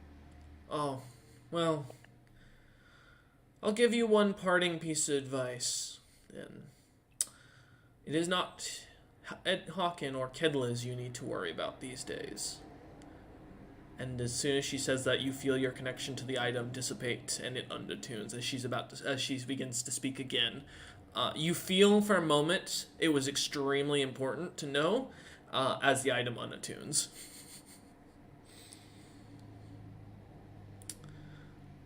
disappointing. Yeah, But you come out of your yeah, trance. I'll start to work on attuning to the cage of companionship. Okay. You begin to once again begin meditating again, and relaxing as you focus on the item, disappearing back into your consciousness with nothing else happening. Um, Jumping up to Carl. Carl, as you head into town, the town is somewhat bustling for a town that recently got sieged and attacked by assassins, like you were told. Uh, People are out walking about, their children laughing and smiling. There's still corpse cleanup going on, but generally people seem to be in good moods. You know of the two taverns, the one known as the Noble's Breath. There is one that is slowly being opened called the Two Ravens, or the Twin Ravens, supposedly. And then there's, of course, the corner that is on the far side of the city. As far as it goes, as you kind of start to look around, where would you like to start? Or where Well- would you like to go? I plan to go to all three, so I'll start with the Noble's Breath. Okay. Kind of head into the most boisterous of the taverns of the three. You, for a moment, as you're kind of walking down the main road, you see as you kind of staying off to the side, looking through the windows, checking out the shops that you're walking by. Two things catch your eye. One is a new magic item shop that is opening that looks to be right next to the Noble's Breath. Right before you come to their door, you see this shop, and it just seems to be a single, the sign on the door looks to just be an eyeball with a little bit of a blue pupil that changes from blue to purple, and just seems to rotate every few seconds on a timer from what you can tell. But it seems to follow you as you are walking. Secondly, you also hear as a group of soldiers in full plate come kind of marching up with this large woman that you recognize as Sigrun. All of them covered and drenched in sweat. You can smell them coming before they show up, or before you see them or hear them. And you can hear the panting of these Nords as they're trying to keep up with Sigrun, who's just going at a light jog while they're all in full plate. I know the feeling. But not the panting part. I was carried around, just got covered in sweat. You watch as one of the soldiers falls and Sigrun shouts for stop and turns around and runs and picks up the soldier and then continues the jogging, carrying the soldier by their belt along the way. Hey, look, it's me! I point as he moves away. The troops march on. Do you continue still towards the Noble's Breath, or are you going to check out the magic item shop? It wouldn't hurt just to take a peek. As you kind of look in, opening the door, you see a young-looking Aasimar, or Heli, that you immediately recognize is different than the one you had seen earlier. He seems to be almost dark, completely pitch black of skin, with strange purple rune tattoos all over his body, kind of black crow-like wings that look really busted up. And actually, I have a specific picture for this character, as this is a well-known NPC in the world, if I can, which I might have to send you a little later. Yeah, that's fine. Actually, no, I found it. Perfect. I forget you can search things in Google Drive these days. So roughly, as you look on, getting a better look at him, his pants seem to be kind of slightly torn, and he wears what you recognize immediately as dragon scale, looking more like that, with his shorter black colored hair. As you open the door, a bell suddenly rings. As you look around, you see no bell, and he kind of turns and looks and goes, "Ah, can I help you?" Yes. I was just happened to walk by, and I happened to notice your interesting little shop here. I wanted to ask if you had any magical items that either bolster the arcanic capabilities, or any spells I can purchase off of you. Spells. I don't really deal in spells, scrolls, or any of that sort. I do deal in items. He looks as you look around. All the shelves are completely barren. There's nothing really out but a couple potions here and there. The only thing that made you realize this was a magic item shop, as you start to realize looking about, was the fact that you were looking at the young man handling a strange-looking hammer that looked like to be a staff. A single black wooden staff and with a circular mace at the end that seemed to be hollowed out in the center, where a light was emitting and almost looked like as if it enlightened to a hammer of pure radiant light that he seemed to be kind of messing around with as he put it away as you walked in. And he looks at you and goes, but I do carry items from the Forgotten Ages, a lot of old classic stuff that I've dug up in my travels. Is there anything in particular you're looking to get? Sets of armor? Is there items that like weapons or anything you care for specifically? I've got many of items. I mean, the Code of Comfort might be of an interest to you. It's a item from the First Age. It is a coat that is immune to exhaustion. You'll never grow tired. And it's quite comfortable if you'd be interested. I've also got, let's see, the World Tree's Protection, the Thorn of the Forest, an axe named Hunger. The list goes on and on. Many items from many long ago ages that have been forgotten. Well, I guess I could possibly look into a better weapon should the magic sorts be incapable of being useful for the situation.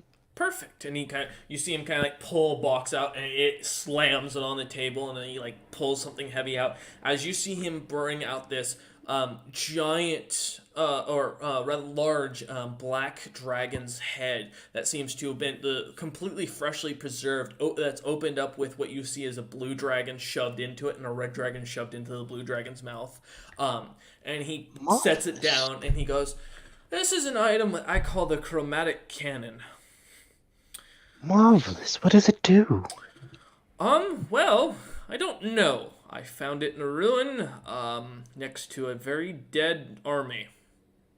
The going price is 600 platinum pieces. I'm sorry, I think there might have been something in my ear. Can you please repeat that one more time? Yes, starting offers are at 600 platinum pieces.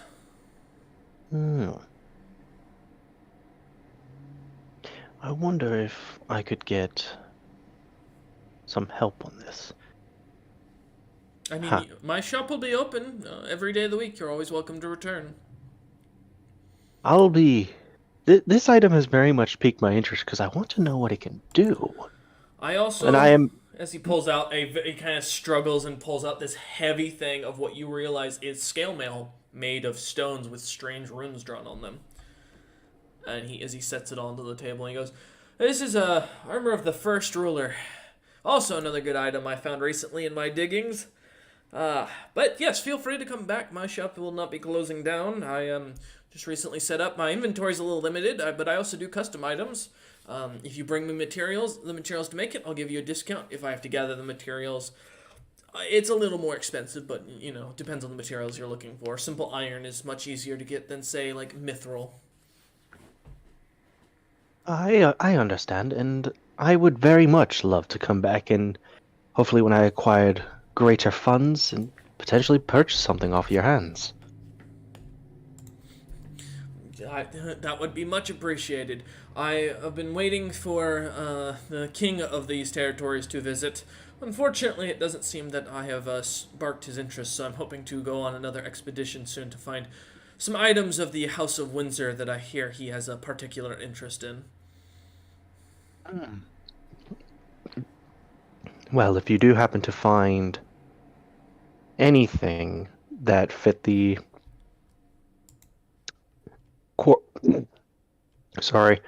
anything that might have fit the query of what I asked, would it be possible for you to notify me? Yes, and he kind of looks about and goes, and he pulls out a little crystal and he hands it to you. If you've got a one of them the World News bracelets or one of the World News globes that they you can pick up at most of the taverns these days or any of the adventuring guilds, that you should be able to plug that in and reach me anytime. All right. And it will glow if I need to get a hold of you. I will take the crystal. Well, thank you. He nods. Yeah, not a problem. If you have any other things you're in need of, I am fully happy to be of assistance. That's the least I can do these days.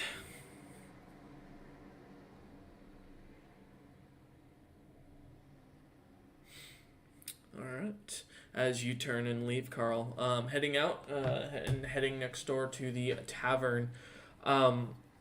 As you open the doors to the tavern, you hear the boisterous music, the singing of some long forgotten drinking tale about a bunch of heroes taking on a god that was in the meaning of middle of rising. It tells of a story of a great battle and how each of the heroes were split up amongst the. God damn it! And just like that, the DM realizes explaining things is always a pain in the ass. Welcome back. Welcome back, Caleb. Hello. Welcome back. Yes. Where did you get cut off from? I heard everything I believe you said, which was he holds out a crystal, and if I had a world news bracelet or globe, I can just plug it in and talk to him, and it will glow if he needs to reach me. Okay, so that's where you cut off. All right, I was wondering why you were being quiet. All right, then yeah. So as he hands you this crystal, what would you like to go do now? So after placing the crystal in my backpack, I will head out of the store. You have a wonderful rest of your day, and I hope business picks up for you. He nods and waves you off. And then we'll head outside and head over to the Noble's Breath. All right. Yeah, as you open the doors, you hear the loud, boisterous singing, people of all sorts walking about and drinking and eating food. The bar is extremely loud as songs of a forgotten time when heroes who were split amongst a massive battlefield had to take on whole armies by themselves at the same time as they would later go to conquest against a god long forgotten to the world. And it seems to be a pretty heroic tale of adventuring of a group of people who seem to have been thrown together and care for each other, as well as do idiotic things that make not much sense to the common man. But the song goes on and it continues to raise spirits as people are laughing and singing along. One of the barkeeps, a simple Nord-looking gentleman, brown hair, a thick brown mustache, stands about 6 foot, looks to be built similar to what you'd expect a farmer who works in the fields. Kind of stands at the bar, and the more adventurers are kind of just spread out. All right. I will head over to the barkeep. So you head over, kind of pushing aside two gentlemen who are sitting at the bar. The barkeep kind of walks over to you after serving a couple drinks to some other gentlemen and goes, "What can I get for you, sir?" I would like to ask if I could have some parchment. I would like to leave a request on a board if you have. Sir, you're parched? Alright, what do you want to drink? I'll take a I'll take a thing of water, please. Glass of whiskey coming right up. And he turns and grabs the glass off the top shelf and starts pouring it down into the glass and puts it in front of you and goes, "It'll be a silver piece before you leave." And he turns and walks to one of the other customers. Wow. Was I not speaking in common? For whiskey, damn. Was I not speaking in common? This is weird. One of the guys, one of the Nords sitting next to you, wearing a helmet, or seems to be wearing a almost fully closed helmet, kind of looks at the drink and kind of pushes over his glass of water to you and grabs your drink and moves it over towards himself and goes, "Don't worry, you can't hear for shit. What you're looking for parchment? I doubt you're gonna find any in the tavern." As he starts digging around in a bag, and he pulls out a crumpled piece of paper and a quill that seems to immediately wet with ink, and he goes, "There, that should sort you out." Well, thank you, gentlemen. He holds up the drink and goes, "No, thank you." And he downs it in one shot. By the gods, All it right. is true what they say. He looks at you and goes, "What?" That the Nords are valiant drinkers. No, that's the dwarves. We're just ruffians. Eh, I mean, look at our I'm own a- king. He roughed up that orc queen hand to hand. From what I hear, he just went and fisted her right into the face. I heard the same thing. That's actually why I'm out here. I wanted to meet up with him. You know, Ah. someone who's capable of fighting the Orc Queen must be very powerful. You know, that's what I'm saying, but I doubt he's gonna take any audiences. From what I understand, he doesn't like the peasants around here much. He looks to us as more as just troops and farmers to help out to repair the city. But he don't charge a tax, so he's good enough to me. Well, I imagine he's just very preoccupied right now. He's currently trying to establish his kingdom and all. I imagine he doesn't think you all are worthless. I mean, at least he's the first king to go and do his own dirty work. He went and killed the queen with no backup. That's a proper man to follow. He realized his troops would be useless and moved on. He's smarter than average. That's why I'm working here. If you wouldn't mind, could I have your name? He looks at you and goes, "Yeah, just call me T." Ah, T. Well, thank you, T. I will. Once the kingdom is fully established, I'll make sure to tell Lord Hawken about you personally and see if we can get the living situation for the commoners to be improved. Oh, I'm no commoner. I'm a mercenary. I've been fighting left and right these last few years. I just saw the fact that the town wasn't seeing any more war, so it was a good place to rest up for a bit. Even still, where I'm from, every man, child, and woman pulls their weight and deserves to be treated equally. He looks at you, kind of turns and smiles, and he kind of lifts his visor, and you see the golden eyes he has. And he kind of goes, and, I like you, Carl. You seem like a good sort. He holds out his hand to shake yours. I will shake his hand and then it will click. Wait, I don't think I've ever told you my name. He shakes your hand, and you feel something in your hand suddenly. He goes, "Ah, we've met a few times. Don't worry about it." And he kind of turns and starts shouting to the bard at the front to sing the song of the King of House Firecrest and the battle against the evil queen. And the entire tavern erupts with celebration and songs and laughter. As you look at your hand, Carl, there's a wadded up piece of paper in it. I will. I'll open up the piece of paper, unwad it. Okay. As you start to unwad it, it's written in Orcish, and it reads, simply put, "Do not trust those who you seek, but do trust those who do not believe."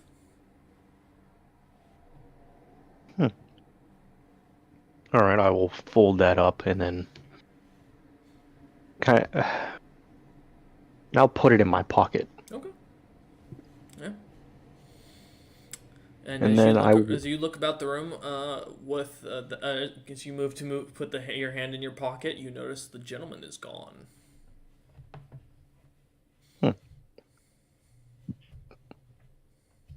Must have had somewhere to go, I guess. Well, I should probably hurry up with this. And I will start filling out the paper, Okay. the parchment.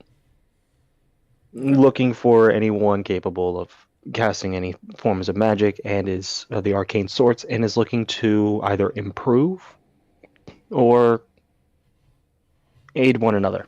Okay.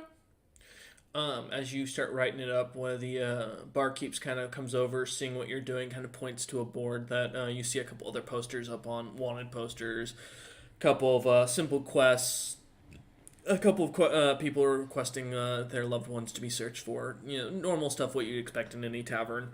Um, and yeah, as you go to hang it up, you see a couple of people kind of stand up and look at it as you are hanging it up, eyeing it, but none seem to move immediately towards you.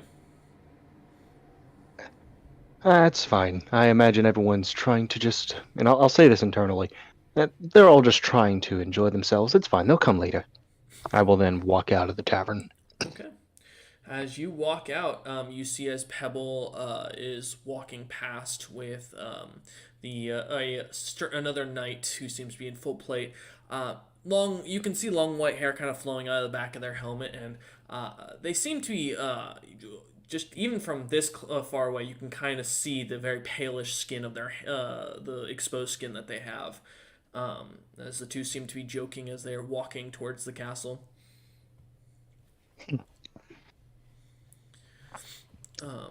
Passing by and continuing on, heading into further towards the barracks, you see across the road from the barracks is the tavern known now currently as the Two Ravens or the Twin Ravens that seem to have been.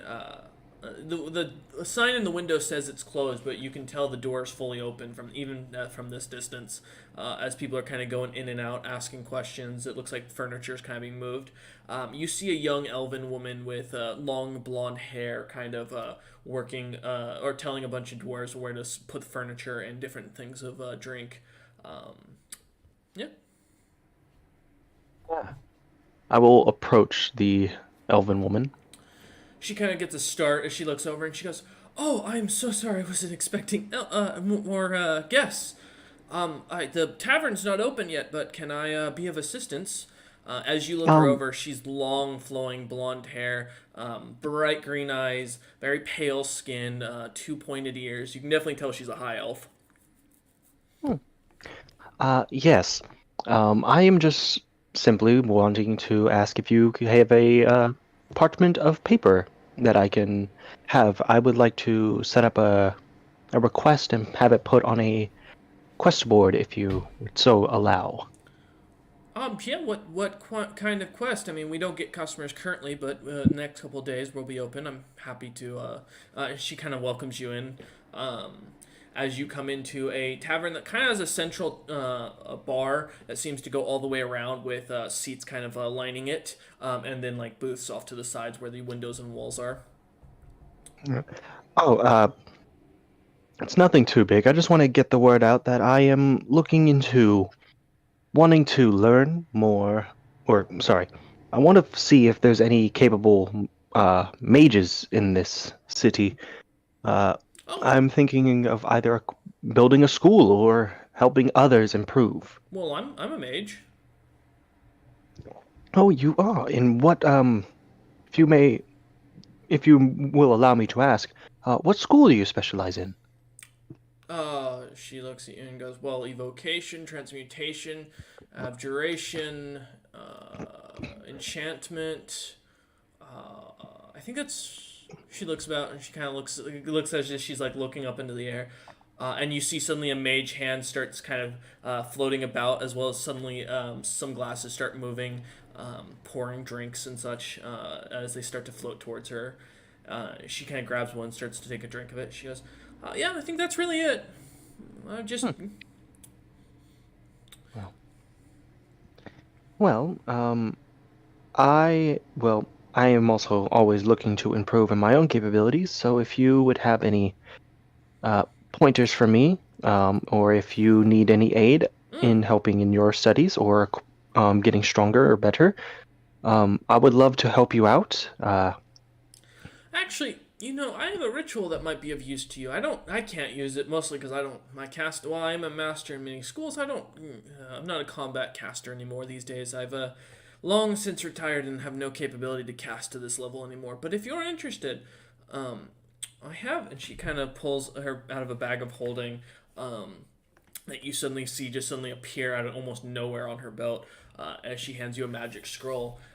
As you feel it, you almost immediately can tell it's not paper. Oh, thank you. I would find very much use out of this. Yes, that's a dragon hide scroll. It should allow you to use it. You'll need to collect the ingredients on the list at the very bottom before you can activate the magic. But it should help you with what you seek. And she smiles. So, while it's not possible to show it, I will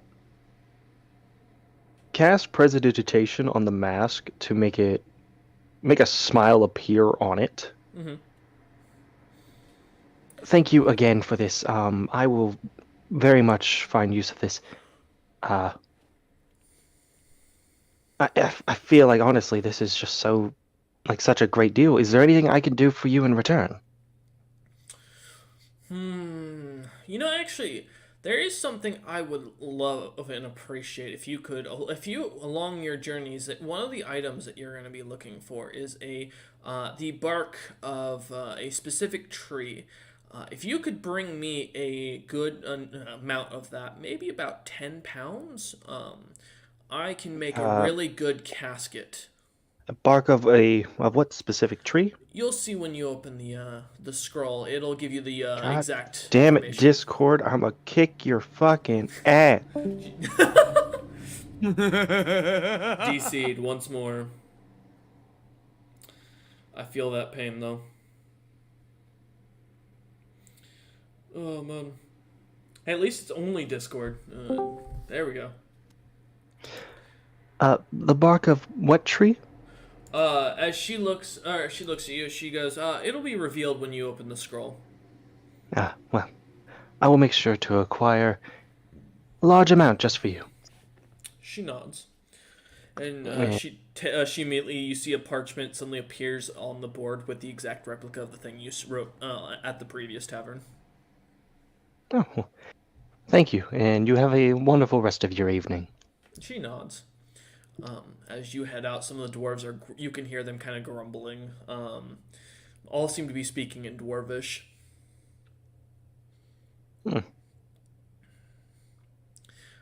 And you have a fine day too, lads. You hear the grumbling increase.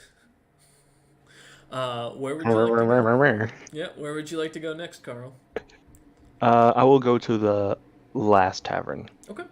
As you head further and deeper into the town, for the tavern called the Corner, you see the door is completely barred up with wood, and it looks to be completely closed up currently.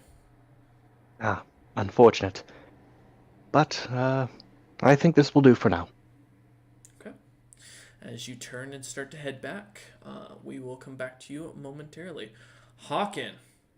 As you find yourself sitting in the meeting room by yourself, party having split up and gone off to do their own things, you see the large map in front of you, the dim light of the torches continuously as they flicker, and the sounds of the troops kind of walking about as their metal footprint, or as their feet make a metallic sound as it pops off the stone. What would you like to do? Well, I believe I am waiting for the guy to arrive. However,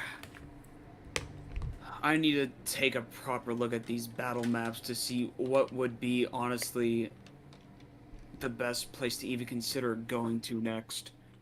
I mean, if the other Nord houses are going to swear fealty, then take care of that. But I feel like war in the Nord kingdoms might arise soon with my kingship and other houses swearing fealty to me. I know I need to kill Mir at some point, and I don't really have a clear path as to which side I should take, if I'm taking a side at all in their civil war. If not, even if it's just gonna be a wait till it dies down. Hopefully, Mir's the victor, and then I conquer Mir. Alright, well then, give me an intelligence check.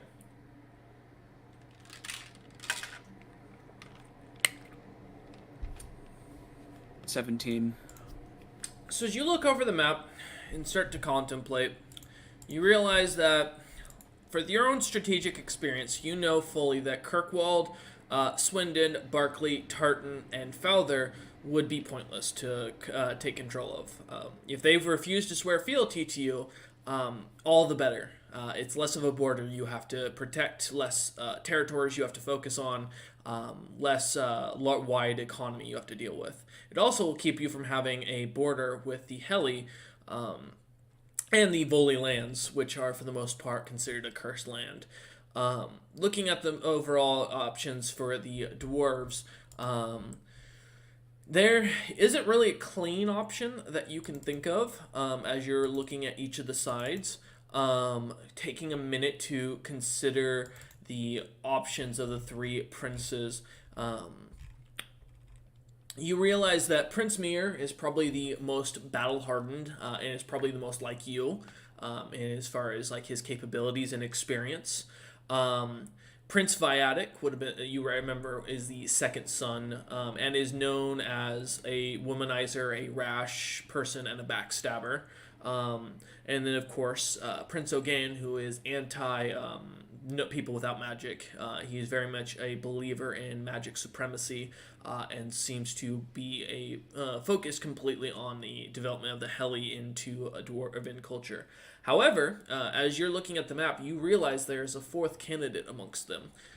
There is a princess amongst the dwarves, a princess known as Tina, who is known for her magnificently long beard. But no one's spoken on where she is or what's going on, which is very interesting because while fit women wouldn't have any claim to the throne, any of her brothers who could basically take control of her could use her as a bartering chip to gain even more people backing them for a marriage alliance.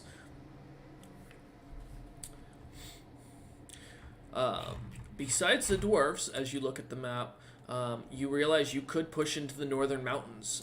There are stories of the old goblin cities, and you know that there are maps within the orc territories that you could probably dig up to find the old goblin strongholds. That if they still do exist, and the maps are accurate, they will hold treasures from ages long forgotten to the modern man.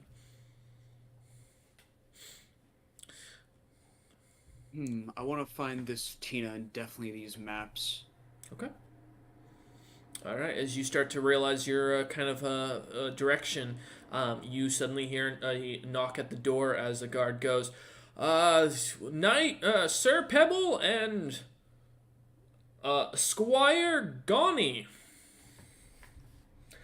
And you hear for a moment the sound of it, and the guy goes, "It's Gainey, you asshole." As he walks, as the doors open, and you see Pebble, still normal, dress, and this fully covered plate, about 6'4" figure with long white hair, face completely covered with the helmet on, and wearing full plate.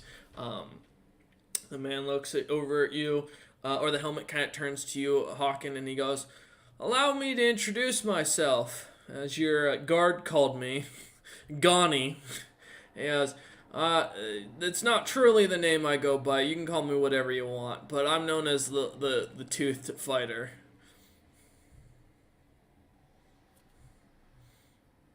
Okay there, Squire Gainey. Understood. "I'm not a squire. Technically, I'm a knight." And he looks over as the helmet turns to Pebble and goes, "But as far as it goes here, and because of the requirements of the deal, I'm now his squire." And he points to Pebble.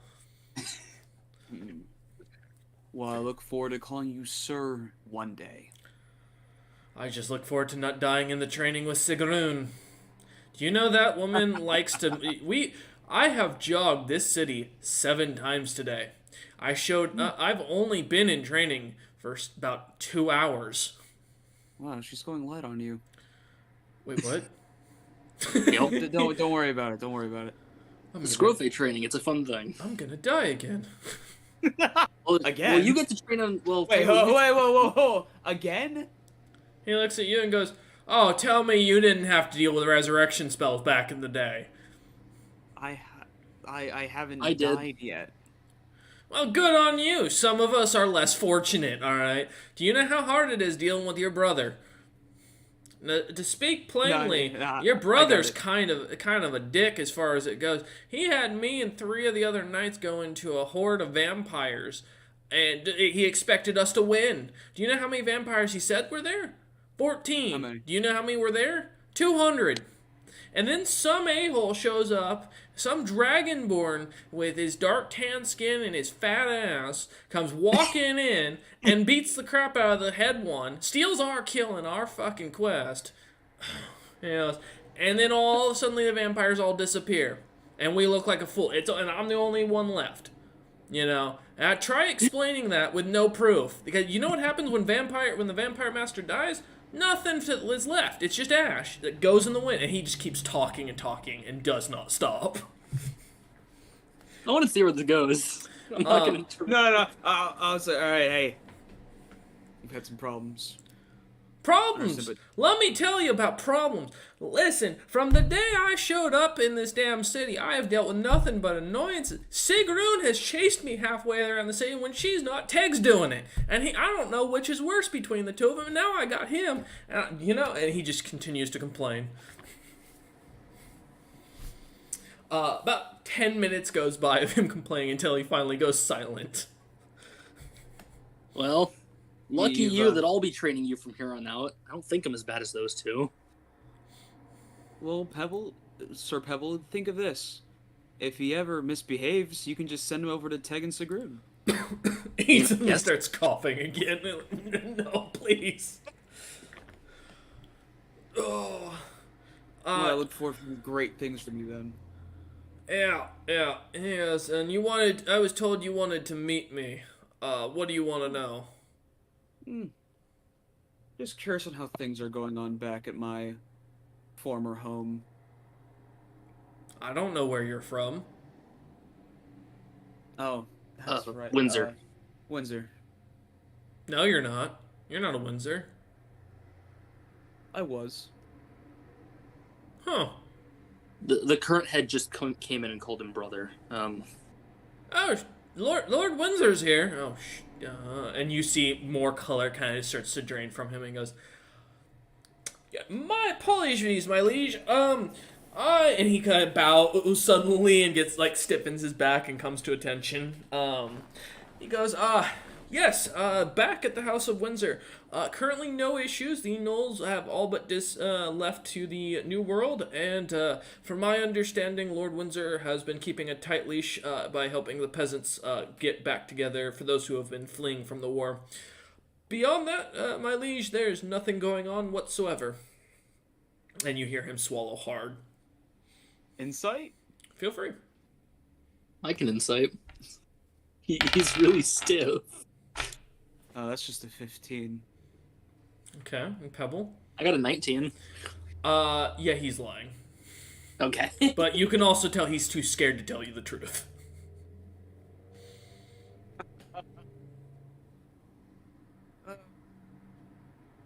Okay. Whatever you say, though, soldier. He kind of bows again and goes, thank you, my liege. And he starts to slowly back away, and then as the doors We'll open, get he the- turns. We'll get the truth out of you one day. Carry on. You hear suddenly the metal sounds as he jogs off. I was going to ask him what he wanted to be trained as, but, fair enough. Keep an eye on I'll that let one, later. okay? Well, that's one of the 2 nights, I guess. There's another? Well, I remember someone mentioned an orcish one that wanted to work under me. You suddenly hear some clattering coming from the kitchen as the doors suddenly explode out with splinters kind of go flying across the room. But the doors stay on their hinges, and you see the fattest Nord you've ever come across at 5'9", £384. Sorry, 384 and a half pounds. This is someone's previous PC. And wearing full plate, gut sticking out, what you can only guess is some sort of brown ale or maybe liquor or something in one hand, and you think it's a chicken, but you've never seen a chicken leg that big. Hawken hears Pebble really quietly go, "Oh dear God." And in he comes. On his back, you see a large sword. It's bigger than a great sword, and it's like kind of, you can hear it scraping on the stone. And in comes this like kind of waddling fat North, and you see here as a giant chunk is torn out of the thing. He goes, "Who's Hawken?" Me? Huh. Yeah, you're smaller than I thought. Many people say that. Do you shit thunder? Depends on what I ate the night before. Good man. He smiles. And he goes, "Me too."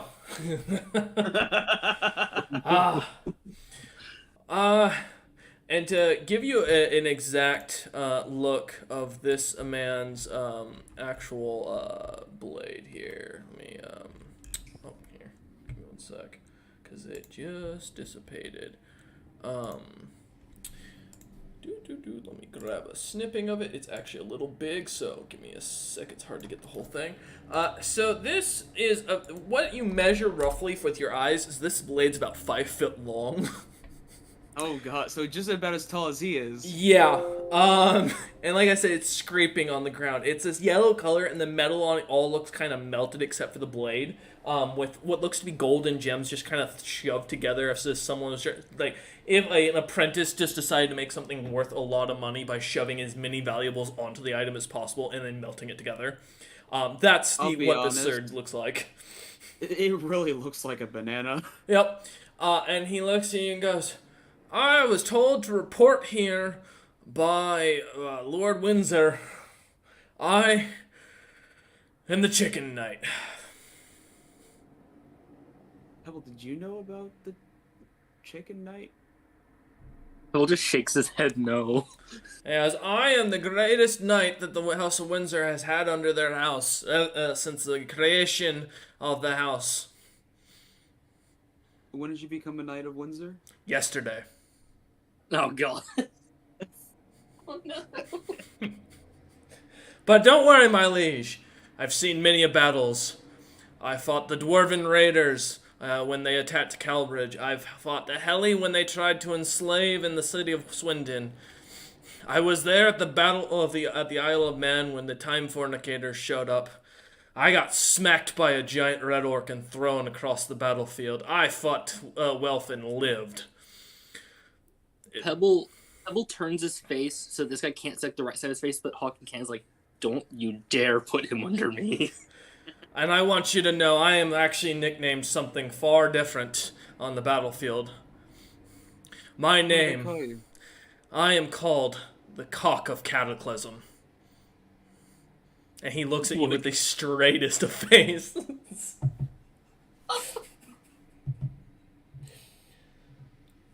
But don't worry, does my necklace glow at all? No, not at all. No.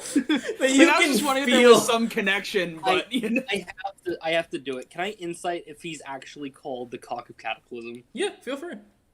I have to know. That's a 22. He's actually 100% telling you the truth. As you look him up and down, you realize his strength is higher than yours, Pebble. And he's probably faster than you as you look him up and down. The muscles, although hidden under a thick layer of fat, he is not by any means a weak-looking man. He can be powerful, but I have a certain image I want to project with the knights, and this is not it. Oh, this man is nothing but chunk. There's no muscle definition. His shoulders are the only thing that you can kind of see under with the amount of plate he's lifting. I want to project like order and righteousness, not. I will say, as you look over Pebble, you also notice the plate he's wearing probably weighs over 500 pounds, and he's just comfortably wearing it. This is, like I said, an extremely strong character. Yeah. I still don't want it. However, I will mention the nickname. You do realize he didn't. It's not from the battlefield. He is lying about that part. Oh God. No, it's not that either. You realize it. There's some God, other reason he got this nickname. He fucked Kedliz, I knew it. As this man is kind of standing there proudly chewing on the leg of this giant Aryan, or an Aryan. God damn it. This giant avian leg, you see as Carl comes walking in, as well as Lucius, who seems to come back looking a little more well I rested. shake my head at both of them very quickly, like, no, you don't want this. As the doors open, you see this man. Carl, you can feel magic coming off this man at a high level. So, Sir Knight, Yes. you've been sent here by my brother? Sent is an interesting word. He kind of pulled me here. Yes. Uh-huh. Understood. Well, I assume you're good on the battlefield, but what else do you do? Well, I can cook a good meal. I can cast magic. Let's see. Oh, and he kind of grabs a little bag off to his side. He goes, "Do you mind? I don't want to. I'm not. It's not a weapon, but I don't want to scare you. I don't want to. Do I have a reason to be scared? No, not in the slightest. But nobles always get jumpy when you reach for something." As he pulls out a bag, and he turns it over, and you see out plops this little blue slime with a core in the center. And he goes, "This is my pet." What's its name? He calls himself Centauri. God damn. So I like to feed him anything basically that I can eat. He eats pretty well. You should see what he can do to pretty much anything. I watched him one time after we got done dealing with this adult dragon. He just devoured the thing in a single gulp. He turned into this red color and then got really hard like scales for like for a couple weeks, and then he just turned back to normal. I don't know what's up, but as soon as I found him one day, I found him in a bush chewing on some berries. He looked scared. And by berries, I should mention it was my fellow comrade named Barry, and his brother. Yeah. Slime's a little bit cannibalistic, but it doesn't seem to want to eat me. I don't know why. It keeps tickling me, and you watch as the little slime jumps on, and you see the stomach of the guy starts to melt and immediately heals back. And the slime just drops to the ground. All right. Sir Knight, I'm glad to have you here. Yes, please call me Sir Cock. Sir Cock. It's a pleasure Is there to a meet you. better name we could call you? No, it's No, perfect. it's Cock. It suits him. Well, I do go by COC as well.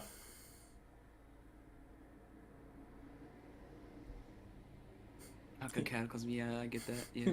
He looks at Carl as if waiting to see if he says anything, and you can see the smile on the man's face. Cock. Ozzy Cock. You know I what? like this man. I like this. Pebble, Carl, you two should talk to him. Magic wise, and then night wise. I won't be able to teach you much there, young Nord. Most of my spells are just enhancement spells. Well, anything honestly helps, especially if here. it's a higher level than the one I'm at. I've got a perfect spell for you. Now repeat after me as he kind of starts to wave his hands. Go ahead and give me an Arcana check, Carl, Okay. to see how well you can copy him. That's a 28. You feel suddenly as everything below the belt gains about 10 pounds. And your pants begin to start to tear. Okay, nope, I gotta go. This is not okay. He goes, "I don't know how to uncast it. It just keeps going for the next couple hours. Sometimes days." Okay. You Can I might roll get an you might also get lightheaded here soon. Give me a con check. Oh, fuck. You fool, a natural 20 with a 22. You start to feel slightly lightheaded. But you don't pass out, thankfully. Okay. What level was this? What level was this spell casted at? You don't know. You've never seen this spell before. And he goes, What is the... yes, I studied at the school of the great, the god of medicine, truly. I learned under his best clerics. This was one of the spells. There's another spell I can teach you, but I don't think you want to cast that on yourself. Could you tell me what the spell does before? Oh, yeah, it removes your balls. It also cures any disease afterwards. Oh. Yeah, Mr. Snips' College of Medicine was very specific in the fact that any disease can be cured with cutting off the testicles. I feel like this would be a great spell to know should the need arise, but I don't want to cast it on myself. I can teach you cure mummification instead, then. Sure, I'll take that one instead. He nods and goes, might actually help with your situation now if you start to get lightheaded. You just cast it on it and it should shrivel right up. He goes, he kind of starts writing some stuff down on a scroll and kind of shows it to you so you can copy it down for future. All right, I will copy it down into my spell book. Okay. There is a spell called Cure Mummification. You are welcome to look at it to see what it does. Yeah. And the manager just looks at Pebble and goes, all right, I'll report for duty in the morning. I'm going to go get some food. And he turns and walks back into the kitchen, slamming the doors behind him. Oh, what By the the way, hell am I gonna we do? are with them? we are still in Burnside, correct? Yeah.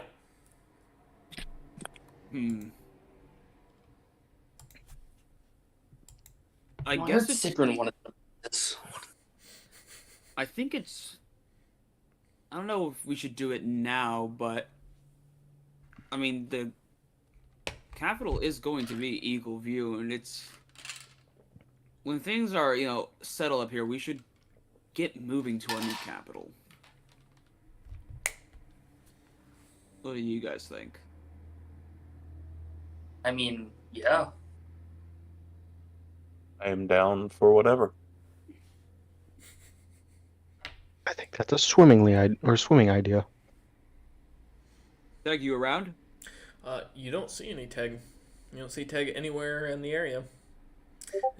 Now, what is a tag? Something to ponder. Sure. All right. Well, what else is there? Do we need to do, gents? Anything that I need to know, or any ideas of what we should do next? Because right now I'm searching up for some maps of the mountainous regions to the north where the goblins were, and looking for a dwarven princess to our west.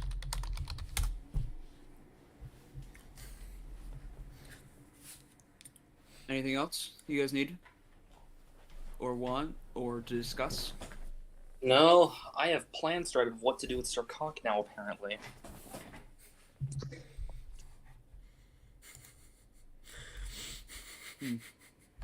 Then, none of you guys need me. I'm gonna head over to the church. Okay. As the party kind of starts to head back to their own rooms and starts packing up stuff, with the understanding now that Hawken wants to move the capital. You all know full well that the Arcane Gate definitely can be rebuilt or reset up and easily used for the moving people. So as you all start to go gather your stuff, Hawken heading into the town and back to that small church across from the orphanage. You go walking in. You kind of spend your time walking through the town. You hear people are bustling. The town seems to be in a happier mood generally. As you kind of look about, you can hear the troops being marched as Sigrun's yelling orders. Teg, you can hear off in the distance yelling orders at other troops. Teresa leading a group of bricklayers, merchants kind of going through the town talking. The smell of fresh baked bread on the air. As you finally come to the poorer section of town, you find the church. And as you come walking up to it, you see the front doors are completely barricaded, and a young-looking Nord woman with very simple features of just with brown hair and brown eyes standing there. She looks over at you and kind of takes a second. She goes, "Sorry, sir. The church was closed. We found some things that need to be taken care of, unfortunately." What would that be? At the request of Lady Calbridge, she asked us to restore the church to its full glory. She didn't mention to what god, so we're going with the god that was told to us by the Master of Arms, a Kedliz, I believe. As far as it goes, we were given a depiction to design. The statue's under order currently. But for the time being, the church has been closed to remove the few corpses that were left after the attack. What is to be done with the corpses?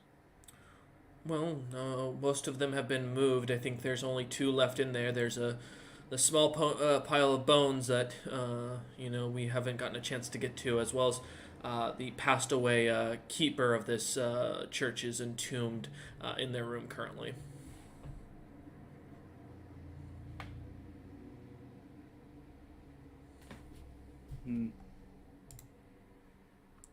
She looks to you and goes, "Oh, go ahead." I would like the remains of the young one. Sure. Can I ask who you are?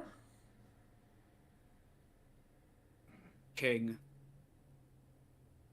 Of what? I'm sorry. This city. This nation. You don't look much like King Haakon, but I can understand if you don't want your name known. That's fine. And she kind of pulls out a little piece of, or some pieces of metal and starts to pry the 2 bars off the door. She goes, fully understandable. I don't imagine a noble would be down here, but I wouldn't recommend impersonating the king while you're out and about. He's a kind person, but I don't think he'll take a liking to people like that, so... She kind of opens the doors and goes, "But enjoy your stay at the church. Once you're done, I'm gonna reboard it up for the night if you don't, if that's okay. But feel free to take a look around and enjoy your stay. I've gotta go deal with the mess at my tavern." And she turns to walk down the street. Kind of just gonna chuckle myself to the idea of someone thinking I'm impersonating myself. But just gonna go back to where the remains of that small boy is, You and see just the very old-looking skeleton that looks to have aged more than it should have, just sitting there. Pile of bones. I will collect his remains. Okay. You start picking up the bones. No one's out and about this time, so you don't see anybody out in the streets. You managed to pick up the kid's bones and no issues happen. Where is, and I believe my cleric was burned, or was she buried? You don't know. You were told she was killed. There was talk that she was going to go with the rest of the body piles, and she would be burned like the rest of them.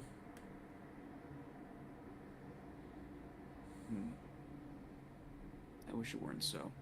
Is there any place in town or outside with, a decent place? What do you mean by a decent place? A decent place for a burial. There is the old burial grounds behind the castle where and underneath the castle, where there are entombed previous rulers. There would be an Eagle View Fort. The entirety of there's an entire area that is carved by the dwarves personally that houses the graves of every single past ruler of it. That is extremely ornate and was well guarded even by the orcs. As even the orcs respected the dead to a certain extent. But inside the city, besides the tomb itself, you could go outside the city and find a tree on a hill, or find one of the hills and bury them there. Yeah, so a place with a good view. All right. As you head outside the city, heading up towards one of the smaller hills that sees the city as well as sees onto the rest of the lands in the area, you start to dig. A few minutes go by and you get a decent sized hole going, and you set the bones into it. You put the dirt back on and putting down a marker of sorts between some sticks. The body is fully buried.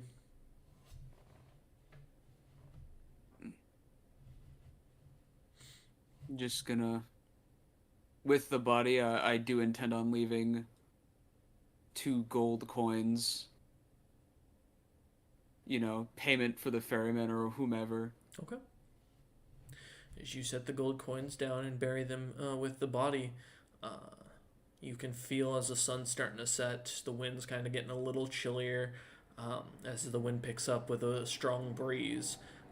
The strong looking thick tree in behind the grave seems to bustle in the wind as leaves seem to go flying.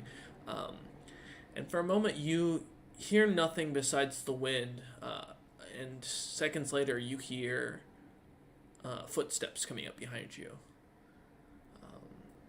And eventually you feel a hand kind of on your middle of your back kind of patting you, and you turn to look and you see your brother just staring down at the thing, or at the grave. I know ruling isn't easy. War, conquering. But you never expect the worst to hit the most innocent.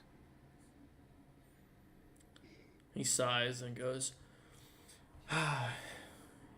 you know, now is a good time I should tell you the truth. So I'm not your brother. I know. He kind of giggles at that under his breath. And he goes, I technically, let's just say in the future we're going to meet. You'll meet the truth of who I am, and you're going to learn some things. I want you to know one simple thing, though, before you do. The day that you do meet me, remember one thing. Your father never wanted to see you rule. He wanted you to continue on enjoying the life you had. Not this. Rulership is not worthwhile. He wanted to see you live a free life and a good life. And when the time comes that you are at the brink of doing an evil deed, when you know that you're going to have a choice between your family and your God and your beliefs, when you make the right decision, you'll learn the truth.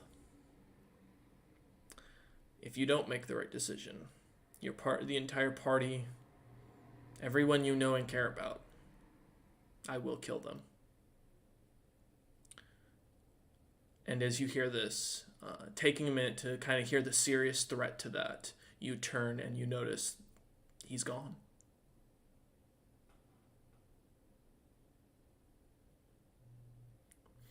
And that Good of a reason as any. is where we're ending today's session. Thank you all for watching. I hope you enjoyed. And we will see you next time for the great cock of Cataclysm to gain his vengeance on the Pebble. And the insults to his honor. God. So you do know him!